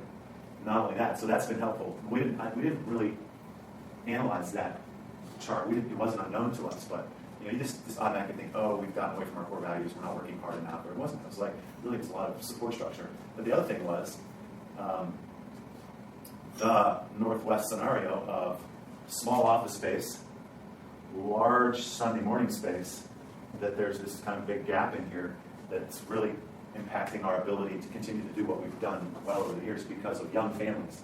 Even though this is pretty decent space for kids, we don't have anything really for middle school kids. It's a big demographic. It's challenging because they're most typically engaged at some point during the week. And then there's a whole bunch of other stuff you can't do during the week that starts to become maybe necessary as you get bigger. And we're missing that whole middle space right there. And that recognizing that gap would have not come about had we not. I mean, it's just like it just exposed a lot of stuff. That's really the biggest thing for me is we're getting our communications, internal communications, our even filing system for our documents and things that we're working on. We sat down and said, okay, so we have Google Docs, we have some base camp, collaboration tool type stuff. We've got our CCB, which you've probably interacted with to some degree with that communications when they come out of that. I don't know what we call that, Vista Connect. It's a Christian church-based something, church collaboration-based. I don't know what it is, but so we got, and then email. Oh my gosh, you just email someone a document, which blows my mind when it happens now. Because I know right away now, if someone emails me a document, now they have a document and I have a document. And if I change that document, so we started realizing just the way we do our, just all this stuff, all because we're pressing down this path. It's been really good. I'm better, smarter as a result of we all the staff by and large is so good. The practical things associated with it are Monte alone. The building cost $1.75 million. It's appraised at 2.4. We settled at 2.1. They gave us $350,000 in charitable contributions, so this is how much we have to pay. So in addition to hiring someone to help us do our books, as soon as the first bank laughed at me, we hired someone else to help us take what we had and put it together in the right way, and then give it to the banks, which we ended up giving it to 12 local banks. And then 2 weeks ago, Nathan, the guy that's running that deal for us, called and said, 6 of them want to do something with you, want to do something. And then 2 days ago, he said, 3 or 4 of them have given us a final document, and we want to tell you what it is. And so we got one bank, it's People's Bank. You know People's Bank? That's who's doing it. And they're giving us $1.55 million. So that's a big step. We got a loan, we got money. Otherwise, we asked for 1.5, they gave us 1.5. I don't know why. Let's give them 1.5. Tell them what we discovered a couple days ago about the movie theater. Yeah. So we're moving because the theater has become very challenging on a number of levels. The great thing about theater is it's cheap. It costs us about $2,000 a month to be in there. Jerome costs us about $6,000 a month, a little less. The Hilliard space like $1,000 a month right now. We have lots of good reasons to move out of the theater, but they called Justin yesterday, or the day before yesterday, and said we have to raise your rent times 3. We have to. They have to. There's Marcus Theater mandate to that. It was They're private. getting a lot of traffic with movies on Sunday morning. So they're losing money with us in there, so to speak. Or so they think. But they can't really grow their own business with us in there. So they can get money from us. So it's just kind of them to continue to let us be in there, but we can't really afford, it's not worth that, not being at a theater. You can justify, the conditions and such, but not that. Which is crazy to think, okay, we could be sitting right now, would that be like, uh-oh. Now what? Because we've already searched the world over in Worthington to find a place to go, and there isn't one. And so here we are. God's got us three months ahead of the process. It's amazing. Wow. Mind-blowing. Yeah, really crazy. I started this process September 15th or 16th. There you go. When's that rent supposed to go up? Effective the next time we pay our rent, so probably December. Well, we haven't gotten their contract yet, but yeah, they want it effective now. Yeah, it's going to go right up. The nice thing is we're not using the movie theater consistently weekly through December because we've got the Christmas program. We've got so there's some wiggle room. Do they make you sign a year or? No, No, they kick us out 30 days. So if we But don't you agree can, to that, well, what then if you want to leave it for? That's fine. You can just, okay. Yeah. That's what you're saying. God might know what he's doing. God might know what he's doing. Imagine Just that. me. Right? That's what you're saying. So what you're saying. So you're going to share that though? Because I feel like everybody should hear that. Oh, man. That's like, Yeah, that's like the biggest. Like we got all these good reasons why we should go, and then this big, huge bullet just came in. Like, I'm like thinking, should I just email her right now? And, yeah, we need to get that out there. One of the terms to the loan is somewhere between 6 months and 24 months, interest only. Ask me why banks are totally fine with that, but they are. Just pay the interest, you don't have to pay any principal. For us, that'll be somewhere in the neighborhood of $5,000 per month. Which is great. Think about the fact that we pay $6,000 per month for Jerome for 4 hours a week. We could soon be paying $5,000 a month for the whole thing, 20%, and a ton of space for actually creating revenue. At least subletting. We would eventually get that space. So it was great. We got the terms we want. We're trying to raise. I think you already know this. We're trying to raise about $500,000 by the end of the year. We're trying to get commitments from those that have been significant financial donors to this point in our history. If I've left you off, please let me know. On that, in all sincerity, so I'm pretty confident saying that none of this room going to be dropping 50K checks, but collectively we could help cause, but I haven't seen any ask for that. Yeah. It'd be cool to see what we would do together as a team. We will go to the whole church in 2017. We'll be in it, and it won't be geared directly toward the building per se. It'll be about just an increasing investment of capital to make the transition from where we are to. So everybody will have it asked, Jack. Quite frankly, the timing of this is God's timing, not ours. Right. And we would have never thrown, by the way, we're going to buy a building before December 31st with 7 Christmas programs. Mm-hmm. And, we've got a 10-year anniversary coming up in January, so it's right there. And part of the impetus of raising this initial money, which is only, we don't want to open it up to the whole church right now because there's just so many things going on. But to be able to pull this off and then have everybody be a part of it. The other thing that Mike has really emphasized, and I think he went through this with you a couple weeks ago, is this is more about the vision of Vista, which has brought us to this point, as opposed to the Worthington building or the Dublin building. It's more, what's the vision? Where are we going? And it's really crystallized that. So it's giving to the vision as opposed to just the thing. Correct. I apologize, I was judging. Maybe No. 50 G's in here. That's all. Just making a few exceptions. I got a great story for you. I might have already began this story with you. One of the first guys I talked to was a friend of mine who I knew could give substantially. And I said, hey, I'm just using you as a guinea pig. I really just want to tell you what's going on. We have this possibility. Told him the whole story, and I said, what's your gut feeling for what you would contribute to that? If I asked you, which I'm not asking you, but if I was asking you, where would you go? And he gave me a number, which was fine. No judgment, nothing. It just was a number. And I said, great, okay. So then we finished our meal and we talked about other stuff. So then 2.5 weeks, 3 weeks later, I'm about ready to have my first stakeholder meeting, which is what we call this group of people who were not randomly identified, but not random at all, but just fall in this category of people that have been able to give substantially over the years. I'm going to meet with them and tell them the whole story and ask them that question. He calls me the night before. He says, you need to know that over the last 2 or 3 weeks I've been praying about this. He said, God's been hitting me from all sorts of different angles, which happens, right? You pick up a devotional and it's talking about the same thing. And he says, I'm going to make a contribution. And to let you know, it's 5 times what I started. You said the first number isn't significant. In this group, and for me, that was a significant number to start with. It was high enough. It was a big number. Yeah. So it was not insignificant. It was a Yeah. significant number. And then he said, I'm going to do 5 times. Yeah, right. What I meant to say was it's irrelevant to the story. It's Yeah. 5 times, but it was a big number for sure. So it's 5 times that. And he gave it in the form of stock, which we sell as soon as we get it. People do that. They give us stock. We don't play the market. You just sell it. and so it's what it's worth when they give it to us. We can sell it. I had lunch with him 2 days ago. This meeting and this contribution was a week and a half. Yeah, it was only a week and a half ago. I meet with him yesterday, and he says, so he has, let's say he has this much stock, right? And he gives me this much right here.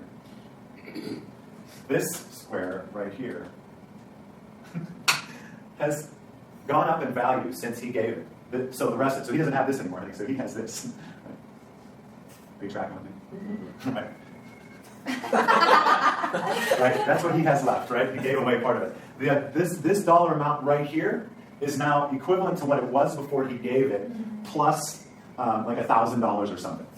So that's already filled. He's already got to replace the stock market hasn't gone. It's just like for him, he was like beating himself up because he said, I should have given you this one. Great stories. Great We stories. get stock names we can invest. I wish I had. I was like, I didn't know we had sold it that quickly. Oh, no. I'm already sold it. So we have a lot of those folks that we've asked to give, that have started to give, and I don't think we're going to have any trouble getting what we need to close by the end of the year. We have our loan. It's interest only. It gives us a lot of time to engage the congregation and raise more money and potentially pay off the building when the principal comes due, which is only hopefully about 2 years. But we're not going to. I don't think we're going to struggle to pay off that building. And then we'll be in a situation where the operating cost of that building will be equivalent to what we rent for a half a day on Sunday. It's just going to be pretty crazy. The other issue is zoning, which has been a bureaucratic nightmare. Architects trying to find old drawings, trying to push this thing through quickly. One thing you can put on your prayer list is that if we can get the city staff and engineers everything they need to prepare their package and put it to city council for a vote, it'll happen in the middle of December.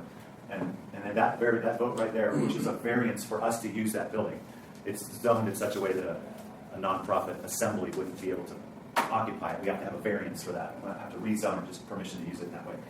City council will vote yes or no, basically mid-December, and then suddenly all this work trying to close on the 30th could just vaporize and be like, oh, you can't do it for a while. And then we roll over and we have to fix it. And I think we'll eventually get in, but anyway. So that's coming along. We've done everything we can.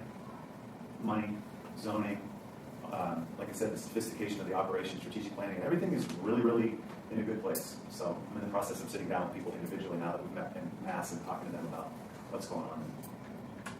They're good conversations because these are people that have, like many of you, have been a part of the process for a long, long time and have everything to do with why we're here. So it's a great opportunity just to honor the past as we look forward. That's where we are with the building. Did that answer your questions, generally speaking, of what you have in mind with that? So the staff, I think they're doing well. We gather pretty regularly, sit around the table together at least every other week, sometimes in between. They've got a great attitude. They understand that God shows up in these kinds of times. I think they're generally energized by their work. So I would say that the prayer is that we would be one. You know, in John 17, that was a big deal for Christ and the disciples, and it's so easy to miss on that. Like in the course of a day, you could be miscommunicating or whatever. And the other thing I would add to that is that with all of the change of just sites, as we continue to add them, it changes our jobs. There's a lot of change. And then with this coming on, there's even more change. And so it changes job descriptions. You know, you can't just continue to do the same thing. And so we have a very, very wonderful, resilient staff. But there's a constant change in all of us because of where God has us, which is good. You know. But I'd say that my big prayer is that we would remain one, that we would be one. Because Satan really is trying to do anything possible to get into this group. That's why I think Jesus prayed for the disciples. I mean, these guys were one. But potentially you can get sideways. I think you asked about that meeting. It went really well. So, you said you're praying for the meeting. Yeah, so yeah. Mike did his thing. yeah, One of the- one zoning meeting, That went fine. It the went local zoning better than meeting. I. One of the beauties of these things is the diversity of gifts. So we didn't have a clue what to do. And so we said to CR, why don't you run point on that? And he immediately gave it to Steph. Immediately. Oh, wow. And Steph just ran with it. Like, All the zoning. you're just details. looking and going, how does she even know I didn't know anything. what to do? I was just So you see a gift mix there in Steph who just took it, ran with it, got us to the next step. I'll just give one other example because he's here, is when Mike does his thing, it's just awesome. I mean, he It's goes something. and well, Steph and I would talk maybe a little bit earlier before that, and I just going, yeah, he's just going to do his thing, and he's going to think of it from every angle. He's going to ask for what he needs to ask for, and he did. And they weren't supposed to do that, but they voted. They broke their rules. And I'm not even sure, I kid you, but I'm not even sure he didn't write, like, this group's exceptional, we 100%, it's like, Yeah. yes, we like it. Yeah. The other thing that's That's going because on. I did some interpretive dance too. Yeah. Did they write something? You mean they turned it in? Did you get to see it? Oh, you saw it? They wrote something? No. Oh. The other But they thing didn't is that right now, we got these meetings, stakeholder meetings, and neither Mike nor I had done quite that in that fashion.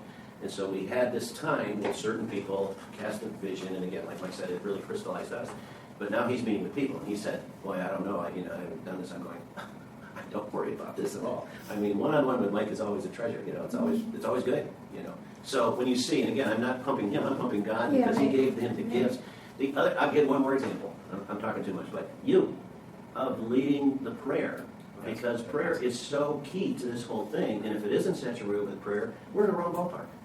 And so you, and then one of the lay people over at Worthington said, why don't we all congregate over by the building and just pray? And that was what, Wednesday night or something. We told him not to go around the building more than 6 times.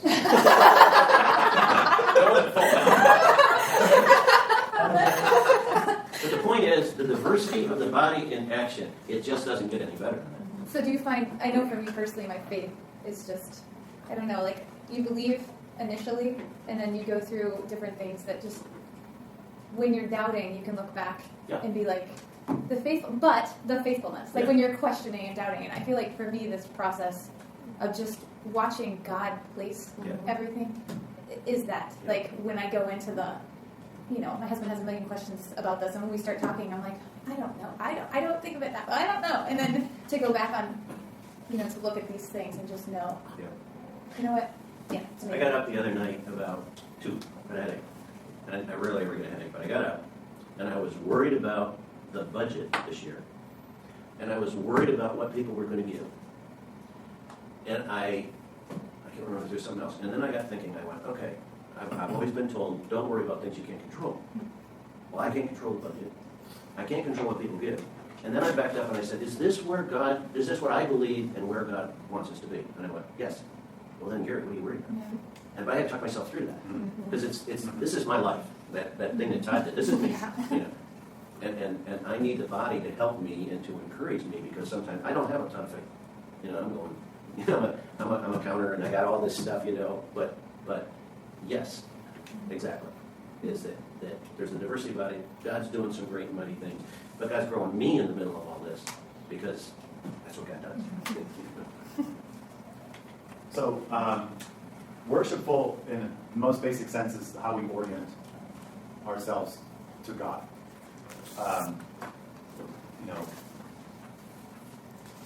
Jesus says, many will say to me, Lord, Lord.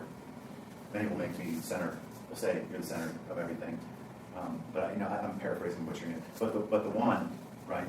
He said, that's not necessarily true. The one who does make the center is the one who does my will, who does the will of the Father. That's the one. Well, the flip side of does the will of the Father is the one who doesn't do their own will. That's what he's saying. Right? It's like to do the will of the Father means to set my will aside. That's what Jesus says. Own fears and aspirations and all this possibility, sets it aside, empties himself for the purpose of God. It's like, not my will, but thy will be done. That's what it means to orient yourself to God. So for us, anything, any space of life, it's like, do I keep my money, or do I let somebody else have it? Every Sunday we pass a basket. Why?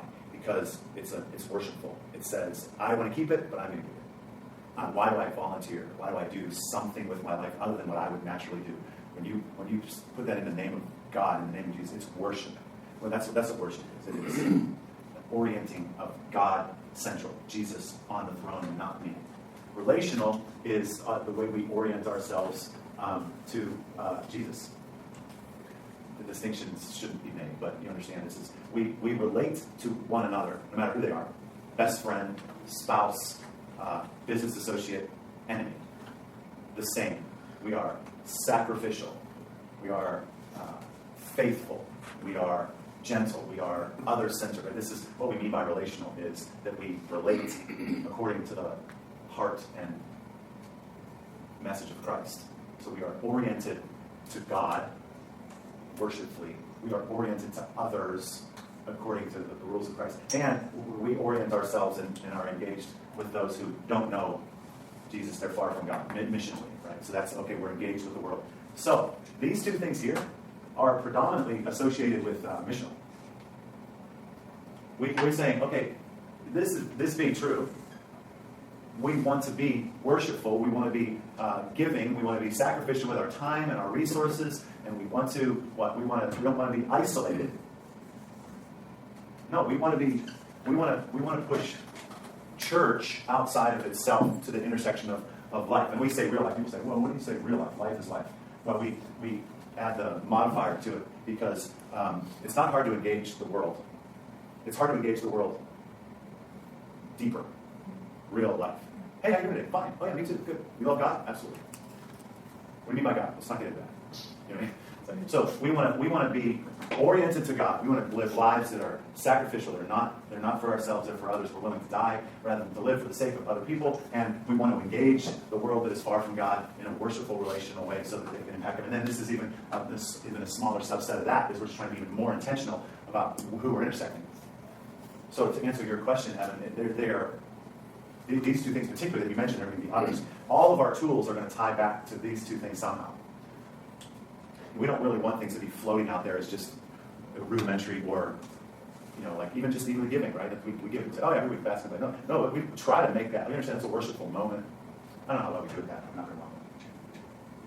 If there's any question about something that we do, and it's not understood how it fits into being worshipful, relational, missional, we need to stop and ask the question, because people can understand that connection, or we need to stop doing it because it doesn't connect. We've got some kind of thing. So these are hard numbers to get a hold of, but the best way you can understand, 60% of white American upper middle class suburbia is still not Christian. They don't know Jesus. We discovered this like crazy in the Northwest in particular. The Northeast, when we launched Vista in the Northwest in 2007, it was our estimation that the spiritual kingdom missional Jesus quotient was 20 years ahead over here than over here. Largely because of the influence of a big brethren church called Grace, which had 2,000 to 3,000 people in it.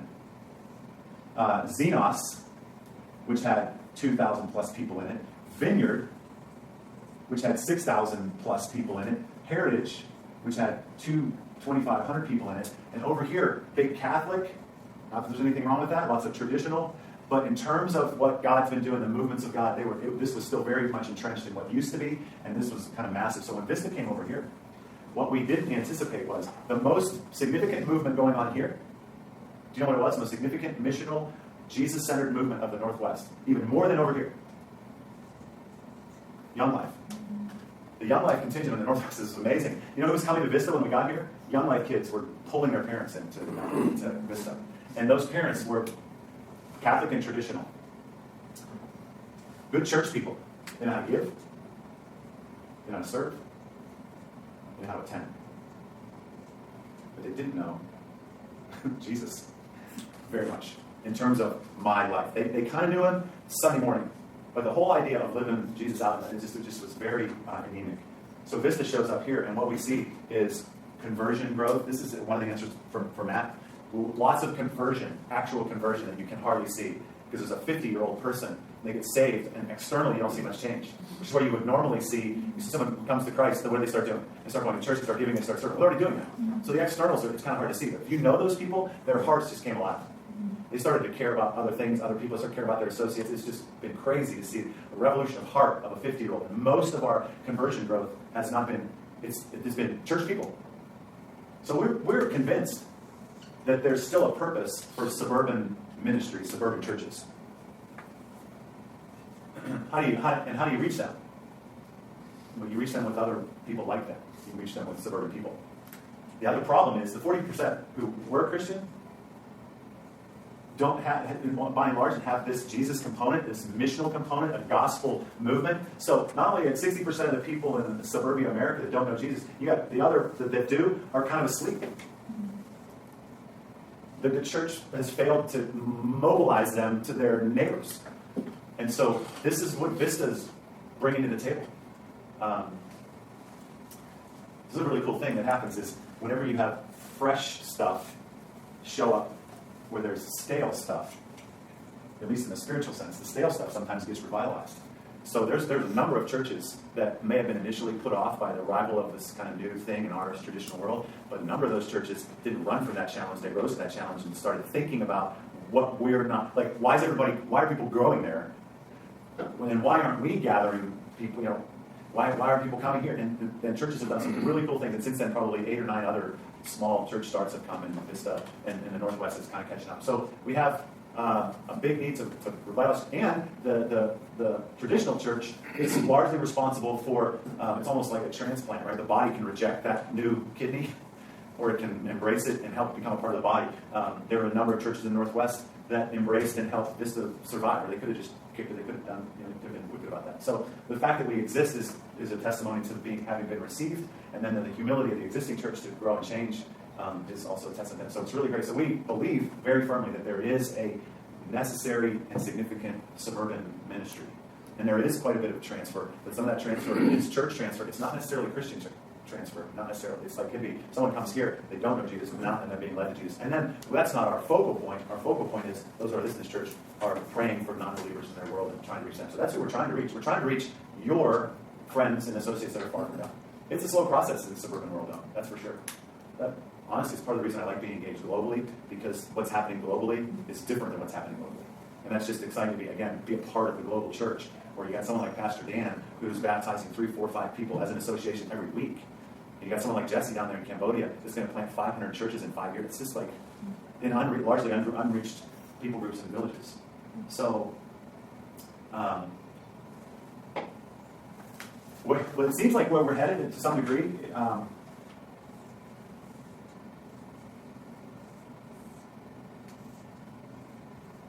we've got this pretty significant chunk of people over here that planted back this way and planted this way, and are still the biggest of the places that we have. It is the most significant drawing point. It's going to be pretty cool if we have if we're able to increase our capacity with this building. It wouldn't surprise me if in 3 years we don't have a significantly sized center of activity there that could also begin to plan. I think that could be one of the advantages is having another gathering space. Like I said, the most advantageous thing here is how amazing the high school is. 800 seats, as many rooms as you need, beautiful, wide open foyer, lots of parking. You can't build that for less than $10 million, you just can't. And then get something like this where it has the capacity to get to a similar size, we have a critical mass where we can continue to ascend. So I have this concern about, does that begin to answer these two questions? I have this residual concern. You heard me say it offhandedly to Todd. If we're good as a church, we're doing X. This is what God's called us to do, and it's unique and it's God-given. Every church is going to be about worshipful, relational, missional in some sense if it's healthy, and then every church is going to be sort of unique in the way it carries it out. And if this is Vista, X something, and that's who we are. It's our DNA. And we're trucking along. And now we're in this place where we're adding some, we're like, whoa, we're a movement. It's like you can hardly define it. And we're gonna add some structure to it. You go, oh no, we're gonna lose ourselves. It's a legitimate concern. And I'm on the Myers-Briggs, I'm a P on the Myers-Briggs scale, which means I had a checklist, I think, but I lost it. It's like Play it by ear. play it by ear, wing it. Not structure is bad. You got to have flexibility. I would sit on the end. Which is so awkward coming from the Air Force, man. Yeah, that's why I used to be there. But I was a pilot, which is different. Yeah, you gotta be a little crazy. You're a little crazy, and pilots they do what they want. They're the prima donnas. It's like, well, I got to do this. Right, fill out this paperwork and do this. Oh, I'm a pilot. Oh, okay, yeah, here you just did it. So the big question is, so how do we retain our DNA? Here's my hope. I feel like there's two things that will help us continue to be the same. We'll be a little bit different. We're going to have some more structure. One, we have 10 years of practice. We've been doing Vista for 10 years, and I would like to think if we've been working at something for that long and ingraining, like I could give you names and names and names of people that 7, 8, 9 years ago said, why don't we have a building? We should have a building. When are you going to get a building? Don't you need a building? When are we going to have a building? Are some of those very same people right now in this process going, hey, I want a building. It's been cool. I like telling people we don't have a building. I mean, we've shifted. We've changed our mindset. We believe it. We believe in what God's doing. And we got 10 years of that. So I'd like to believe that it's ingrained in our DNA. No matter what the structure is, our DNA always stay the same. I think we all know that if history proves true, that will fade and you'll take on a new identity over the next 2 years based on the structure. So you could lose it a little bit. So I think there has to be more than that. And I think this is the deal, is we're a church planting. ministry. We launch sites. We push ourselves out to the next edge. So there will always be a part of us that doesn't have a structure, that is going out there and trying new things, and we want to keep things. It's almost like research and development. And just like when a new fresh church comes into the established world and is validated by that world, and then it shakes this world up and it revitalizes that world. The same thing is true whenever we launch a church, and we've seen this true. Every time we've launched a site, it's changed us, the whole. It's revitalized, it's refreshed us, it reminds us of the basics. You have to almost relaunch the whole church every time you launch the new site, because you've gotten embedded in some things. Like this is a good example. So they go out there, and there's 30 of them, and they're trying to do 3 life groups, and those life groups are predominantly trying to reach their neighbors, praying for those people on the blessed 10 list, and trying to bring people into this fold, and being evangelistic, and figuring out how to reach those people in their world. That's what when you're launching, you're very much about your neighbor, and blah, blah, blah. And here's Brian Webb going, shouldn't all of our life groups be doing that? It's like, suddenly it's like, wait a minute. Our life groups are just meeting together. They're studying the sermon series. Speaking extremely, it's like, why shouldn't? That's exactly what they should. And it's like, oh yeah. So just by going out there, we're reminded of who we are, and it keeps us. So I think our 10 years in our launching and planting is what's going to keep us fresh. That's what's going to overcome some of the structures we need as we grow bigger. That's my hope anyway. The other, something else that you've had as a dream, and you've done it at, like say Jerome, there you are interacting with non-believers, like we're interacting with non-believers at Jerome all the time. All the custodial staff, all the people, they love us. If we get this building at Worthington, it's not just a worship center. There's going to be potentially non-believers in the same thing. That's why we like this building, because we're kind of around a lot of non-believers from a missional perspective, And so this has been your dream, Mike, that it would be a multi-purpose facility rather than just a church that you don't really use 24/7. So that there would be a whole lot of missional opportunities as well. Yeah, I'd rather call it Vista Center of Operations rather than Vista Community Church, the building. I'd rather call it a place where we operate from rather than just, and then we gather there. It's convenient. Maybe it'll bring out a lot of J people too. That's what happened. Yeah, we need more J's. You get a lot of B's. Oh my gosh. Does everybody know Mark's direction? We just want J's. We try not to overdefine this. We feel like the residency program is a sending agency of sorts. We would love for you and everybody who comes through the process to hear from God, get some vision from God about what His call on your life is. And we don't want to isolate that to Vista. We do require the residency program for folks that are coming on staff in a significant role, beyond an administrative role, and for site leadership and launching and those sorts of things, but it's not exclusively that. It is when you're trying to understand God's call in your life. Gosh, you don't even know what it is, let alone how we would know what it is. And it adapts and changes for the culture and what's going on right now and what's needed. I think this part what's exciting is, okay, what is next for you? That question is first asked of you. What's God doing in your heart? You've done some projects, learning stuff, you're hearing theology and church history, and you know what's going on with us. And it seems to me God's going to make it more clear to you more quickly than He's going to make it clear to us. And we try not to make any promises either. That's the other thing. Is that I don't know where you're going to be, and I couldn't possibly be like, yeah, if you go through this, and then we'll put you here. So just check that box, and boom, you're going to land right there. You'll be one of these or one of those, and that's too presumptuous. I can't do that. Some kind of leadership, for sure. So like everything that we emphasize, church history, what does that mean that you're sitting here next year when you're not sitting here? What does the coaching process mean as you've been, meandering through leader of leaders? And what does that mean for you next year? We don't know that, but you need to figure that out. What does that mean to Vista Dublin? What does that mean to Vista Hilliard? What does that mean to Vista Worthington? What is God doing? So like Cindy and I will look back at the previous people and ask the question, where are they? Are they where God wants them to be? Which is really the answer, and it's something you have to figure out. But it's a great question. I mean, you don't graduate and say, okay, I'm done. You graduate and say, okay, now, what do I do with that? Where do I go? In the kingdom. So I have a question for you.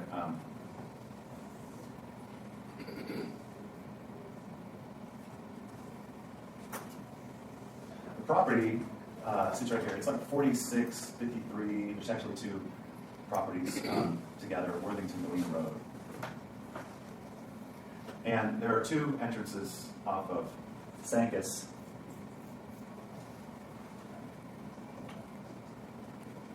Into the property. And then there's three off of Worthington Galena.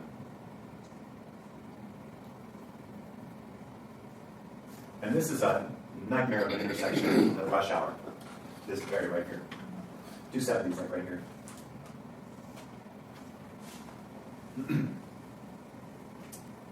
The zoning office wants us to close two of these and have only a right in and a right out. That's what they're telling us they want us to do.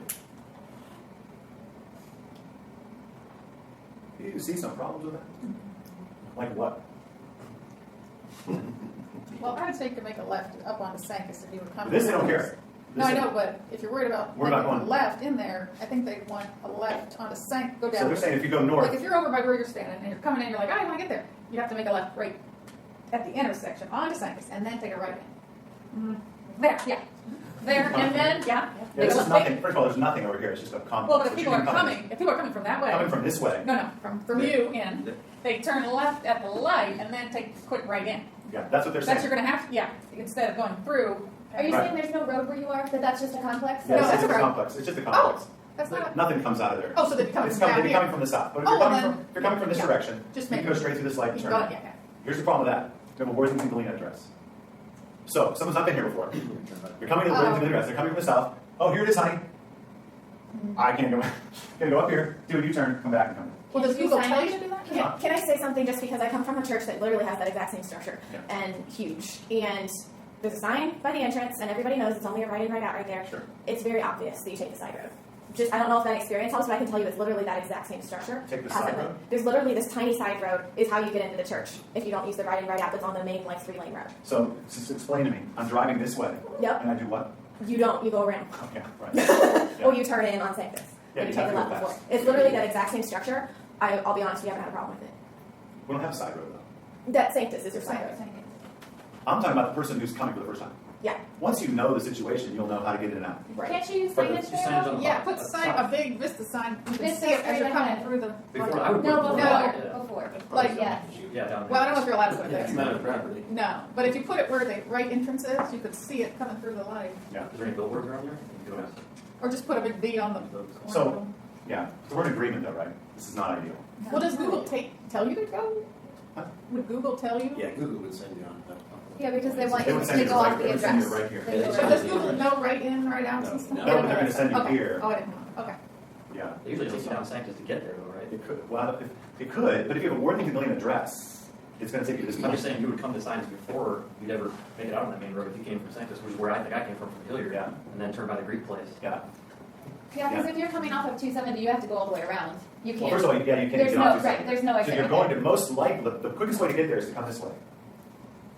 Oh, okay. This might be a ridiculous question, but can you ask Google to Yeah. like fix their map so that it Yeah. faces the same? Yeah. The first thing I'm gonna do is put this argument Usually before it them. does Hopefully if they're not enough gonna make people us do do that. We're still in negotiations. I think they adjusted. don't I think they, I think it. You know, if you've got the 3 entrances, can you ask them? Can we get a light? Right. Can We we won't get do a that. traffic light? Well, yeah, first of all, I know the answer to that will be no. Okay. Oh, But if it was yes, then we would have to pay for it. Oh. Like, for example, this zoning always drives costs for you. Like, how are you gonna keep someone from pulling out of here and going left? They could say, all right, you're gonna have to put the cost in for the median thing, the cones that go here, force it in. You just never know. Like with Heritage, they wanted us to put in a turning lane. There is a light right at that corner. There's a light here. Those entrances are like right by the Yeah, intersection. this one I said, yes. It's really close. So I said, yes, absolutely, we'll close that. Here's my negotiation technique is like, you're saying, what would be ideal for me is that you go north here, you go south here, and you come, and you don't come in here, but you come in here from either direction. So this is like a quarter mile away from the light. And it's Sunday morning. You're not contributing to traffic. And my argument would be, is if you can't go north out of here, now you're driving everybody that even wants to go north out of here, Which this is not convenient if you want to go Worthington Galena this way. There's no real easy way to get back over here. I mean, you can't, it's just out of the way. People are not going to do it. So now you're pushing everybody to this trap. I think they're going to see the light here. I think that they're overzealous with what they want us to do. But my hope is that they'll let us do this so that we can have easy egress. You got people going north, south, and north out of here. One thing that might be helping you with though, if you need more parking in the future, that one, you can turn that there's a whole chunk there you can turn into parking. You would think. There's a 50-foot But you have to line, go- and we can't get any more in You there. can't do any more right where the, Nope. There's a line there's a chunk that's though. like this. It's deep, way in that really deep. deep. Yeah, I can show you. Because I right here. measured it on. I can show you right here. You can see the line. It goes right up to the existing parking. It does? It's on the other side of all the trees and all the grass. Because I measured it, yeah. Yeah. Because I was like, oh, there's a whole bunch of those spots. Nope. Since they said it has to be 50, You can see the 50-foot line. It goes right against the parking, right but there. I thought the parking only needs to be like 20 or 30, so The architect just told me yesterday that we can't put any other you parking. can't put any parking. Nope. That's what he said. That's what the architect told me. Anyway, so here's my no negotiation technique. I'm going to say, okay, this is what was this. You're asking me to shut down 2 and have right in and right out only. I'm saying I want 2, but if you close me down to 1, can we make it this one and have it an all in, all out? Can you just give me total access to this one first? I hope they can see the light on that. Anyway, it's just one final complication. We don't have that Or if solved they yet. want to close two, close one of them, like this. Yeah, they don't care about the second story for some reason. I don't know why that is, but they're not concerned about that. Is this architect telling you to take away these parking spaces? There's like a dotted. No, there is a variance on that side. Yeah. I That thought we there can was put the one parking like 20 closer. there and 30 there. Yep, that we can put the parking along Sencus. There's a variance to be able to put that parking in, but there isn't one. There for isn't the- one? No, Oh. that's what he said anyway. Oh, I thought it. Oh, Fun stuff. sorry. They jump on all those things whenever the use is changing or the ownership is Yeah. changing because they can't. It's like you need us to approve you getting into that building, so here's what we're going to ask you to do, so that it's set up for the future. So how much water do we use in baptism? We already talked about that one. We already covered that I one. think we covered that one. As much as Where we we can. left off. As much as we can. How often does Scripture direct us to celebrate the Lord's Supper? When we break bread. When? How often should we do it? I'm just saying, when we break bread. Whenever we break bread, whenever we eat. Yeah, that's the best answer. It doesn't tell the church how often to do it. That question comes up a lot. They're like, how come you only do communion every 7 weeks or whatever? Did I we think have a set? I don't know. We kind of do. We do it according to our family Sunday when we have all the kids in. We like families to be able to do it together. A lot of traditions do it every week. I think it's a great thing to do as often as you can. That's not in the Bible. That's just what pastors and priests say. Do this as often as you can. I don't think there's any directive that way that I can remember. But I think you should do it as often as you can. Oh yeah. So how much should you give? Where do you guys? What's your understanding on how much money you should give to the church? What, sacrificial? Sacrificial, Like to the point that it's sacrificial. I suppose. Make it hurt. Make it hurt. How are you defining church? Your local body. We'll start there. Like your Giving? local giving. Just giving. Surprisingly. Financial giving. Just this that you're talking about. Yeah, just Vista. How much did you give to Vista? Whatever God impresses on you. I always had the impression, well, I know that he's a P, so this is like a broad answer, but I always had the impression that you give your first fruits. So like before you even, like for me, anytime I got paid, before I did anything or spent anything, I would at least give 10%, and then as the pay period went on, if I could give more, if it made sense, I would give more. But I always gave, like before I spent anything from that paycheck, I always gave. And it was just because I wanted to remember that it was the Lord's and not mine. Yeah. But I mean, I don't get paid right now, so. In a different space. If I have a $3,000 a month paycheck, ever since I got my first paycheck, I was taught the same thing. I just moved the decimal right there. And I get $300. But that's because that's what my parents did. Not everybody grows up with this, you know. Nobody had that tradition. And so since I started doing it from the very first day that I got a paycheck, it's pretty easy. I just live on 90% of what I'm compensated. So this is, you define first fruits as 10%. Well, yeah, but that's where I would always, that was my starting point. And to the church, I would give to like Young Life, MCYM, like plus the church. But what I understood was is where you got fed and where you saw the work of the Lord being done.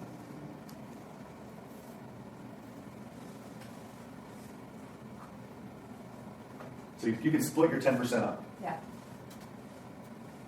Clay, you down with that? I mean, yeah, absolutely. I think it's kind of where God leads you to give, personally. Where your heart's engaged in those things too. I mean, I don't give something I don't engage with. If I'm not prayerfully supporting it, then I'm not going to give it personally. I've always, I mean, it's just the way I was raised was that your 10% is the actual church, and then your above and beyond is the other stuff that you fill in. I think that's exactly right. Now, did you think that was exactly right before you were the pastor? I actually did. I always thought it was 10% to the church, and then so I was taught you have tithes and offerings, and the tithe went to the church, and offerings went wherever you wanted, sometimes to the church. I'm not saying that's right. Where do we get this 10%? Old Testament. Old Testament. The Old Testament standard. Very different deal altogether. Even you think about an agrarian culture giving their first fruits compared to what we do. Even when we give our 10%, it is not our first fruits in the purest sense. They're like, okay, we've been starving all winter long. We're finally going to get to eat again. The food is finally ready. We're going to give the first away. It's like, I'm going to be hungry longer, and if it doesn't rain properly, it doesn't grow, I'm trusting that God's going to keep providing. And the way I'm going to show my worship to God is I'm going to go ahead and give away what I need. That's massive. Most of us are sitting with a pretty significant bank account, right? And money's coming into it, and it's being saved up. And we take a 10% understanding of that number right there, and we give it out of here to eat. I mean, we give, and we can put ourselves in any kind of a real dependent situation. But principally, to give first, But most people, when there isn't anything here, there is no bank account, and you get an income. And if your bank account is actually down here, it's negative. You have debt. And you get some income. Very rarely is someone going to pick off 10% here and give it away. Very rarely. They'll even argue that the first thing you have to do is take care of this. So it's an Old Testament, and we don't even really live there. So now you're just talking about kind of a principle of giving first. So What's the New Testament say? yeah, what's the New Testament? Generously. It's more than that. Very generously. It's more than that. All of yourself. It's I can't run.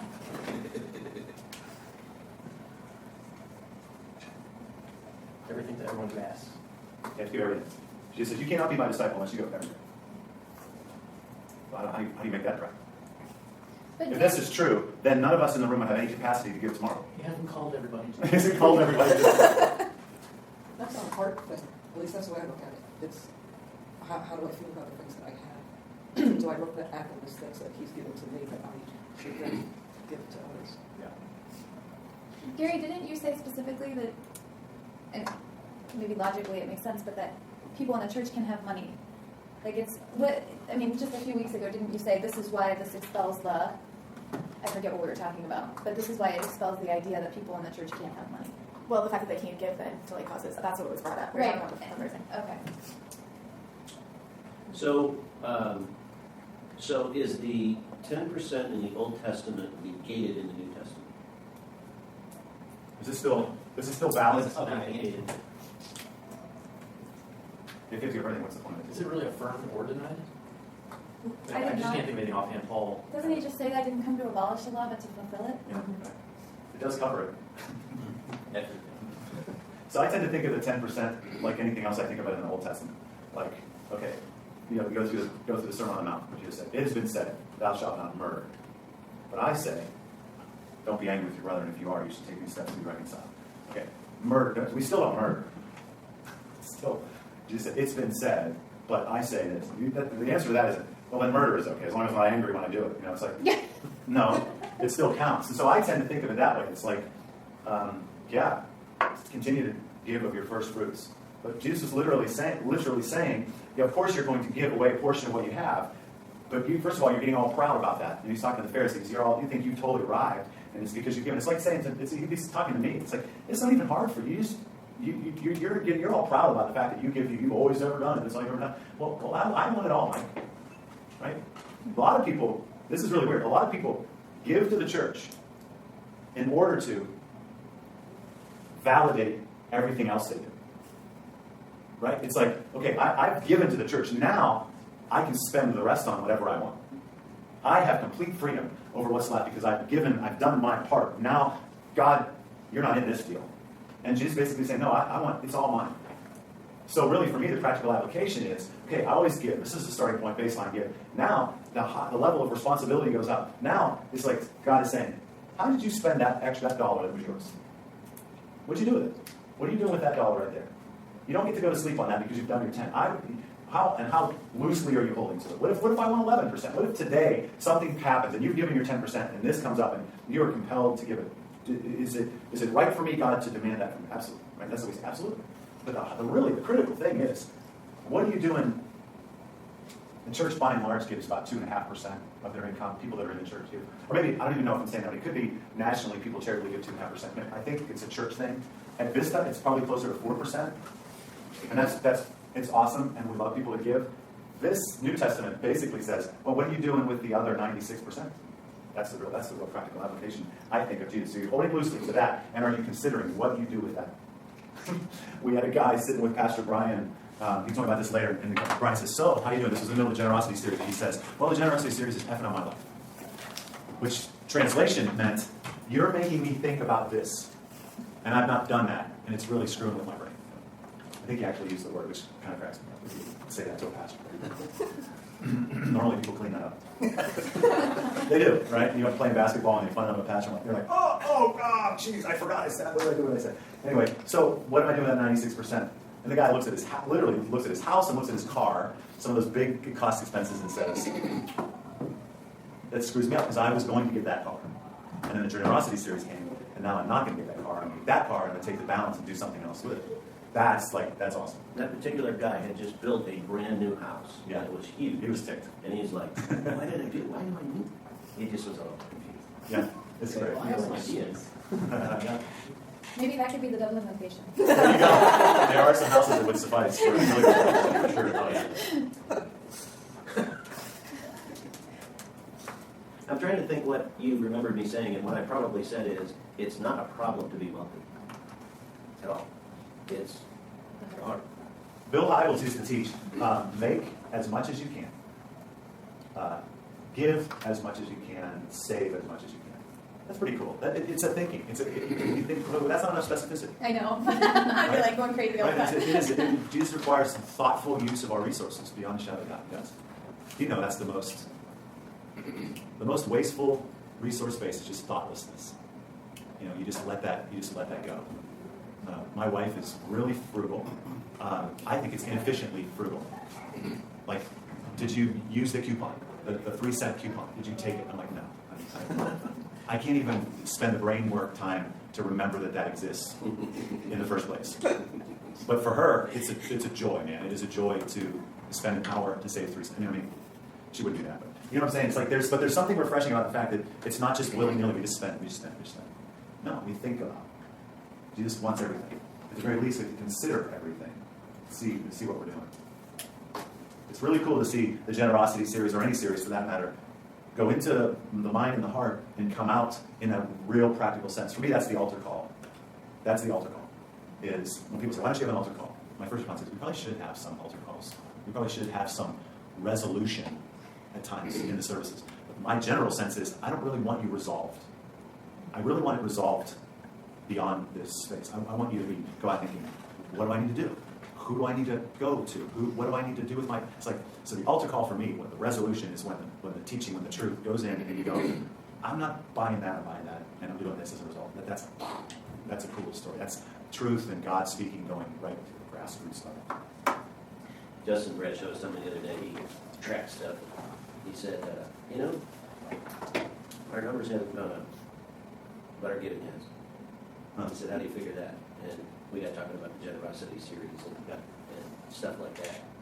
People are, Yeah. So what's the difference between this number that the guy gave me and this number that he actually gave?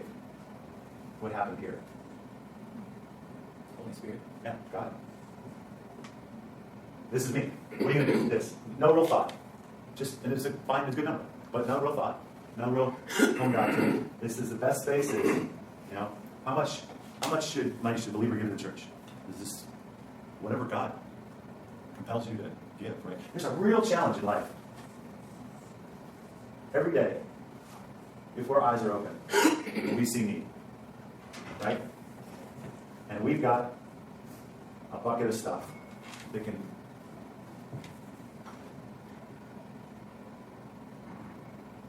That's what it feels like to me. There's this much need, and I have this much stuff. And I'm not going to give it all away right now. I'm going to give some portion away. What's the big problem here? What are you going to do then? Where does it go? Does it go here? Does it go here? No. But there is some application for what you have.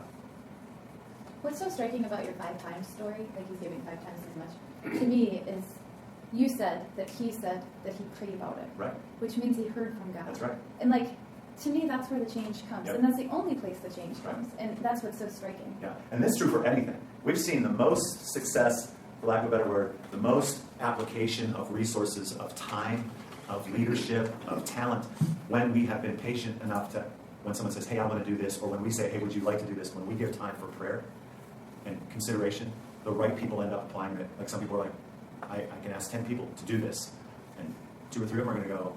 If I just say, for the most part, if I pull 10 people in a room as a pastor, and I say, will you do this for me?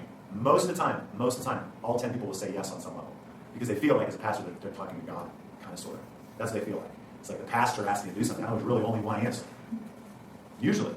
It's kind of humorous, actually. Like if I ask a lay leader in the church, if I ask one of you to ask 10 people to do something, your results are going to be lackluster.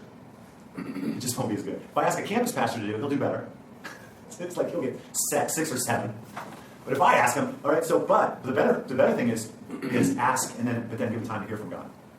Then a person is actually more comfortable to come back and say, no, I don't think so. I don't want to get like that. God doesn't want you to do this. That's the right thing. There must be something else for you. And then people that hear about it now, you have way more than a yes even now. Now you've got like someone with the voice of God behind what they're doing. It's really, really cool to allow this God thing to happen.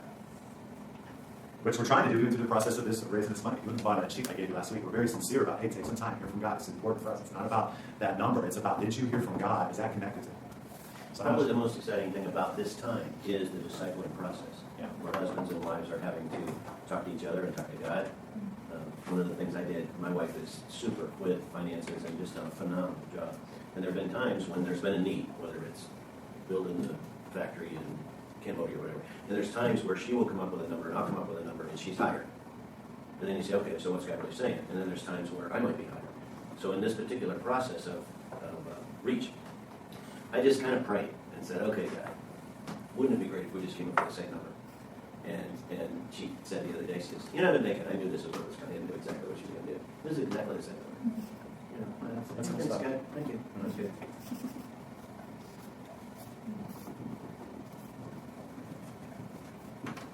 When I was in Iraq, I was kind of bitter about being in Iraq. You were kind of bitter? Yeah, I wasn't like one of those gung-ho, like, yes, I'm serving my country. I was like, why are we here? Like, and I had to live with that the whole time I was there. Yeah. But I got a little pissy about it, and I prayed a lot, but like, I got a little pissy about it. And so when I got back, I spent $300 on a fitted suit, a couple of swimsuits, I don't know, but it was $300 I wouldn't normally spend on that kind of stuff. And I'm in the military, I wear a uniform every day, I don't need it, right? So, and I was so excited to come home from Iraq because I had them shipped to my place in Germany and find these like presents for myself, right? I get home, my best friend comes over, and I try everything on for her, and we go through this whole thing, and I said, I'm sending it back. And she said, what? You deserve this? Like, went nuts. And I'm like, she said, you've never done anything like this. And I'm like, I can't keep it. I sent it all back. And to this day, I've never had anything that fits me as nice as those things. And I'm like, totally okay with it. But it was totally God working on my heart. Like, you don't deserve this. Yeah. Like, this isn't for you. Yeah, it was probably a nice escape and something to look forward to. It was. I was so excited. Yeah. I couldn't wait. Yeah, it's a totally different deal once you hear from God on something, as you know. It makes sense. Understatement of the century. And that principle is true for everything. So it's not just money. That's why when we've talked about small groups and people don't want to multiply groups, go as fast as you can on your knees. That's the comment. And that's what I always say. Will you be willing to pray about it? And if you do, and you listen to God, then you got your answer. Most people, I think that's fair to say, most people really would rather have a code. They'd really rather have, just tell me what to give. It's too hard to engage God. It's too hard to evaluate what I have and what the needs are. I'd rather just tell me what it takes to get an A, or if I'm a B+ student, just tell me what it takes to get a B+. I really don't want to have to overthink this. I don't really want to have to pray about it. I don't really have to figure this out. Just tell me what I should give, or just tell me what to do. So this is a shift. We'll just talk about this one. We have some case studies we want to throw at you eventually. But, so this life group leader comes to talk to me, and he says, basically, he says, I need to know the policy on this. We have a couple in our life group that aren't married, but they're living together. And the group has asked me to ask them to leave the life group. Like, we feel like we have to, they're sinning, and we've asked them to change their behavior, but they're not changing their behavior, so, or something like that. I'm probably reading into it or over summarizing it, but it says, so, basically saying, I need you to enforce this. If you could ask them to leave life group and explain how that all works. So what's your, like, let me pause, like, so what would you do if you were me, right? So it's the life group leader situation. They're living together. So let me just kind of make it into like a role play exactly, but like, what are your questions, what are your thoughts, what do you think about that initial space right there? I'm kind of feisty anyway, and someone came to me and be like, "What sin are you doing that you're not telling us? Why can't we just kick you out of life group too? Like, Yeah. seriously?" Right. So you're saying, hey, Like- you know, you're picking up stones, throwing stones, and you don't know where to That's throw exactly stuff. it. Yeah, you live in a glass house. What were you guys saying? Oh, I just asked whether, I was trying to get the detail, like, whether you said it was the life group leaders that were It was living a life together, group leader who was or- talking to me, and it was people in the group. In their life group. In their So it life. wasn't like, It wasn't the life group leader. Okay. Life group leader was saying, we've got a situation we need to do something about. I was thinking I might react differently to Yeah, the sure. person that was in leadership Leadership. as opposed to. I mean, I guess I'd be curious as to what. So if the group has made it clear that they should live, what did that look like? So what was How well did they do that? What was the communication? Right. How did they go about this Yeah. discussion? Right. Um, Probably poorly. Why are we choosing one sin over? Yeah. That's Someone that's I my like reaction. Right. Is What do you do in your church? I mean, obviously, like you said, like you have issues yourself. What are you? Yeah. Are we saying we have to agree with everyone? Every person believes in our group. I think there's so many That's times we not make challenging. ourselves look holier than thou. But if you're truly being authentic and talking about what your sins are, like, Yeah. it just makes me mad. Yeah. I would also I'm be not curious as to what authority. So they're asking you to enforce it. What within Vista Right. made them believe that the step to take was for them to be kicked out? Right. That's old stuff. That's their old grid. Not necessarily wrong. No, there's plenty of scriptures that say, you bring it to their attention, they're sinning, or not, then you need to separate them from what does that really mean? What does that look like? Why is it your job? Right. This is back to this is people are most comfortable with policy. Like, that just makes it a lot easier for us to live together if there are policies. Right? I don't have to convince you that you're wrong. You just are wrong because the policy says you're wrong. And the policy also says you have to do this. Look, every organization has that behavioral standards of some sort. There's a lot of them that are understood in the Christian world, and if you break those, then something needs to happen. So the first thing I did was go with your advice. It's like, make sure, hey, can you talk to them? Just make sure you have a conversation about it, because what I discovered was that hadn't happened yet. That's always, that's just uncomfortable for people. It's like you gather in the kitchen, and they're still coming. We've been waiting for them to, make the changes themselves. We've been praying about it. It's not changing. So I said, well, you got to talk to them. Tell them, what should we tell them? Because they want to communicate. If you go talk to them, what are you going to say to them? Stop it. Yeah, right. It's like you want it. That's why the first step is me, is because then you're going to arm me with the policy or the procedure, so that when I come and talk to you, my conversation is, hey, you need to stop doing this. Because Mike said, and the church says, and the Bible says. That's where we start.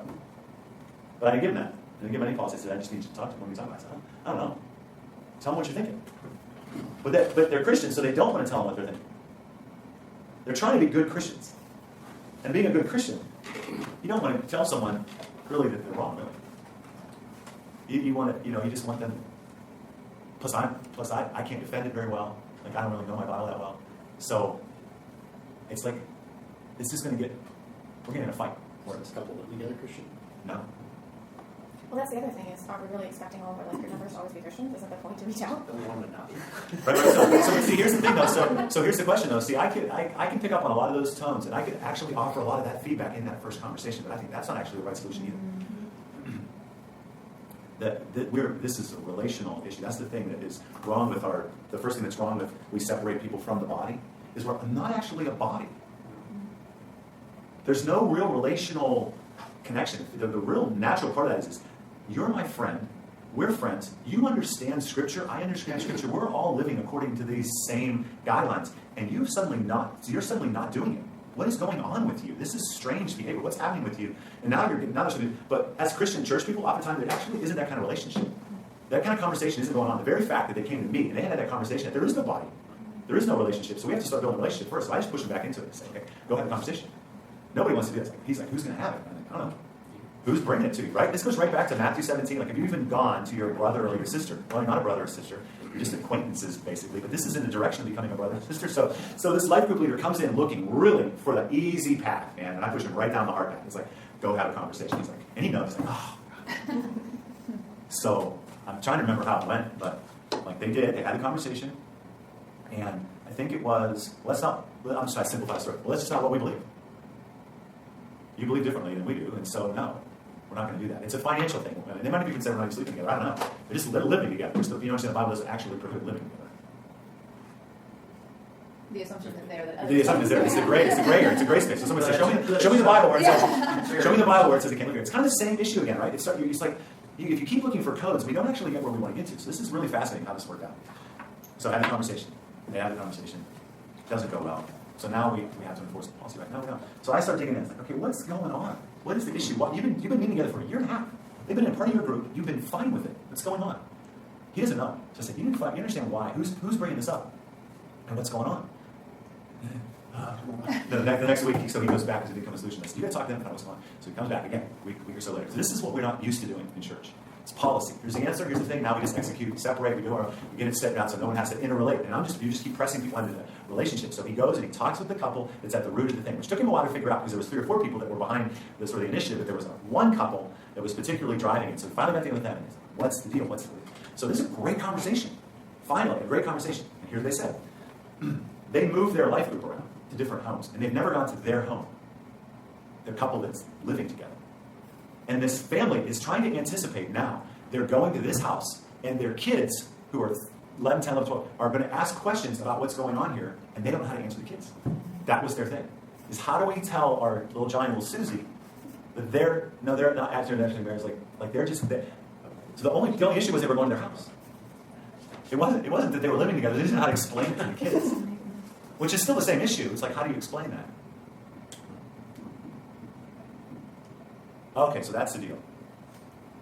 Well, so those people that have that issue, they don't know how to answer their kids. What are they going to do then? See, the answer is a code. Just kick them out or whatever.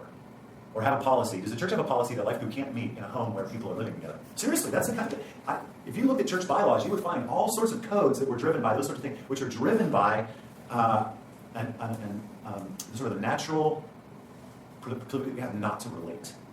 So, 4th time around the cycle, we're a month into this now, just conversations are happening. This couple that has the issue meets with this couple that are living together and express to them their concerns. They don't know how to do this thing. And this non-believing couple, guess what their reaction was? What did they do? They said, that's tough. We're getting married in 6 months. We'll stop coming to the group until we're married. Wow. Yeah. So now what's the group do? They're like, oh, okay, wait. That wasn't what I expected. And they're not believers. So now some non-believers are not coming to the group. What's that? I said, y'all F that up. Yeah, right. But they didn't. It was like now they're talking about the real stuff. Now you've got people. Like, now you're really caring about people. It's not about a code. It's like the life group, now they totally rocked them in the other direction. It's like they suddenly realized what you guys said right initially was like, okay, they're non-believers. How are we going to love them well? So now they're actually loving, the non-believers are actually loving the group. Better than the group is loving them. Maybe. You could argue that it was very loving for them to bring this up. This is not good. You're not living right. That's loving. You don't want to lose sight of the fact that there is a right side to why God's moral ordinances are there. But it's like what's the process? The answer to these moral breakdowns isn't codes. That doesn't fix it. So you can imagine, you can just see it. If I would have just said, oh yeah, you can't do that. And I would call those people and say, hey, look, that's just the way it is around here. If you're not married or living together, you can't be a part of a life group. And they would have probably gone to another church. And then it might have been even amicable. Like, oh, okay, we didn't know your policy, so let's go to church. Wow, why did we get on that? Not very far at all. So just pressing into not allowing the code to be the issue, just press into the thing. You start getting to some structures, right? What happened with, right? And they said, oh, no, I don't even remember the compromise. They figured out, they decided, I can't remember the end. I want to make up an ending. Because I think it went down like this. This is where we ultimately landed is. This couple needs to have an adult conversation with the kids. What is it to be a part of the church? What are we about? I don't know if they were at that age. That's what I can't remember if that made sense. Or something. But they have to have some conversation with their children, whatever the age-appropriate conversation is for what church is about. I don't know. And I think they also ultimately decided that they could avoid that conversation if we just didn't go to your house until you were married. Let's just skip that. Keep coming, please keep coming to the life group. We want to care for you. And I don't even remember if the conversation went down the path of. Sometimes it does. Like, I'm probably missing some of the story because, like, here's an example of policy that we do have. If you're living together and you ask us to marry you, we're going to ask you to not be living together. And it's less about a code and more about like what are you committed to. We're inviting you into some spaces of obedience, some spaces of doing things you don't really want to do, right? We wouldn't marry non-believers in the first place. I'm sure that's probably what was going on there. We weren't the ones marrying them. Okay. They were getting married 6 months by some. Isn't that kind of, it's a good case study. I've used that for years now. That's like, that wasn't even here, that was Heritage. That was like 15 years ago. Very genuine thinking, even I'm part of the life group leader in the group. We just naturally think there must be a rule for this. I understand the rule. It just ends up bypassing the relationship. No opportunity for really coming to a compromise, loving people well, having that conversation. It basically ended up in the right conversation. I've got some stories I don't want to intermix them, but I think we've had situations like that where we press the conversations, press the relationship, and then the offending party, whatever, actually through that process, rather than a code, which people typically react to, like, who says your code is right? They might rebel against that and keep living together. But if you go a different process and there's more richness and depth to the whole idea, sometimes there's a more sensical, even reason. Obedience, again, come back to obedience to God or obedience to a code. You can ask them to be praying about that situation. They might come to a conclusion that, yeah, maybe we're better off not doing this. You start having conversations about, why are you doing that? You know, oftentimes it's the guy, he's getting everything he wants with no commitment. I mean, there's just a lot of messy. You start having those conversations. Or you can just say, we don't allow it. You miss all this kind of rich stuff. So it goes back to the same concept. That's where I got there. Okay, just tell me what to do. It's a lot easier than, why don't you talk to God about everything you have in your life and see what you should do with that? Wow, that's just a big deal. Okay. We wrap it up.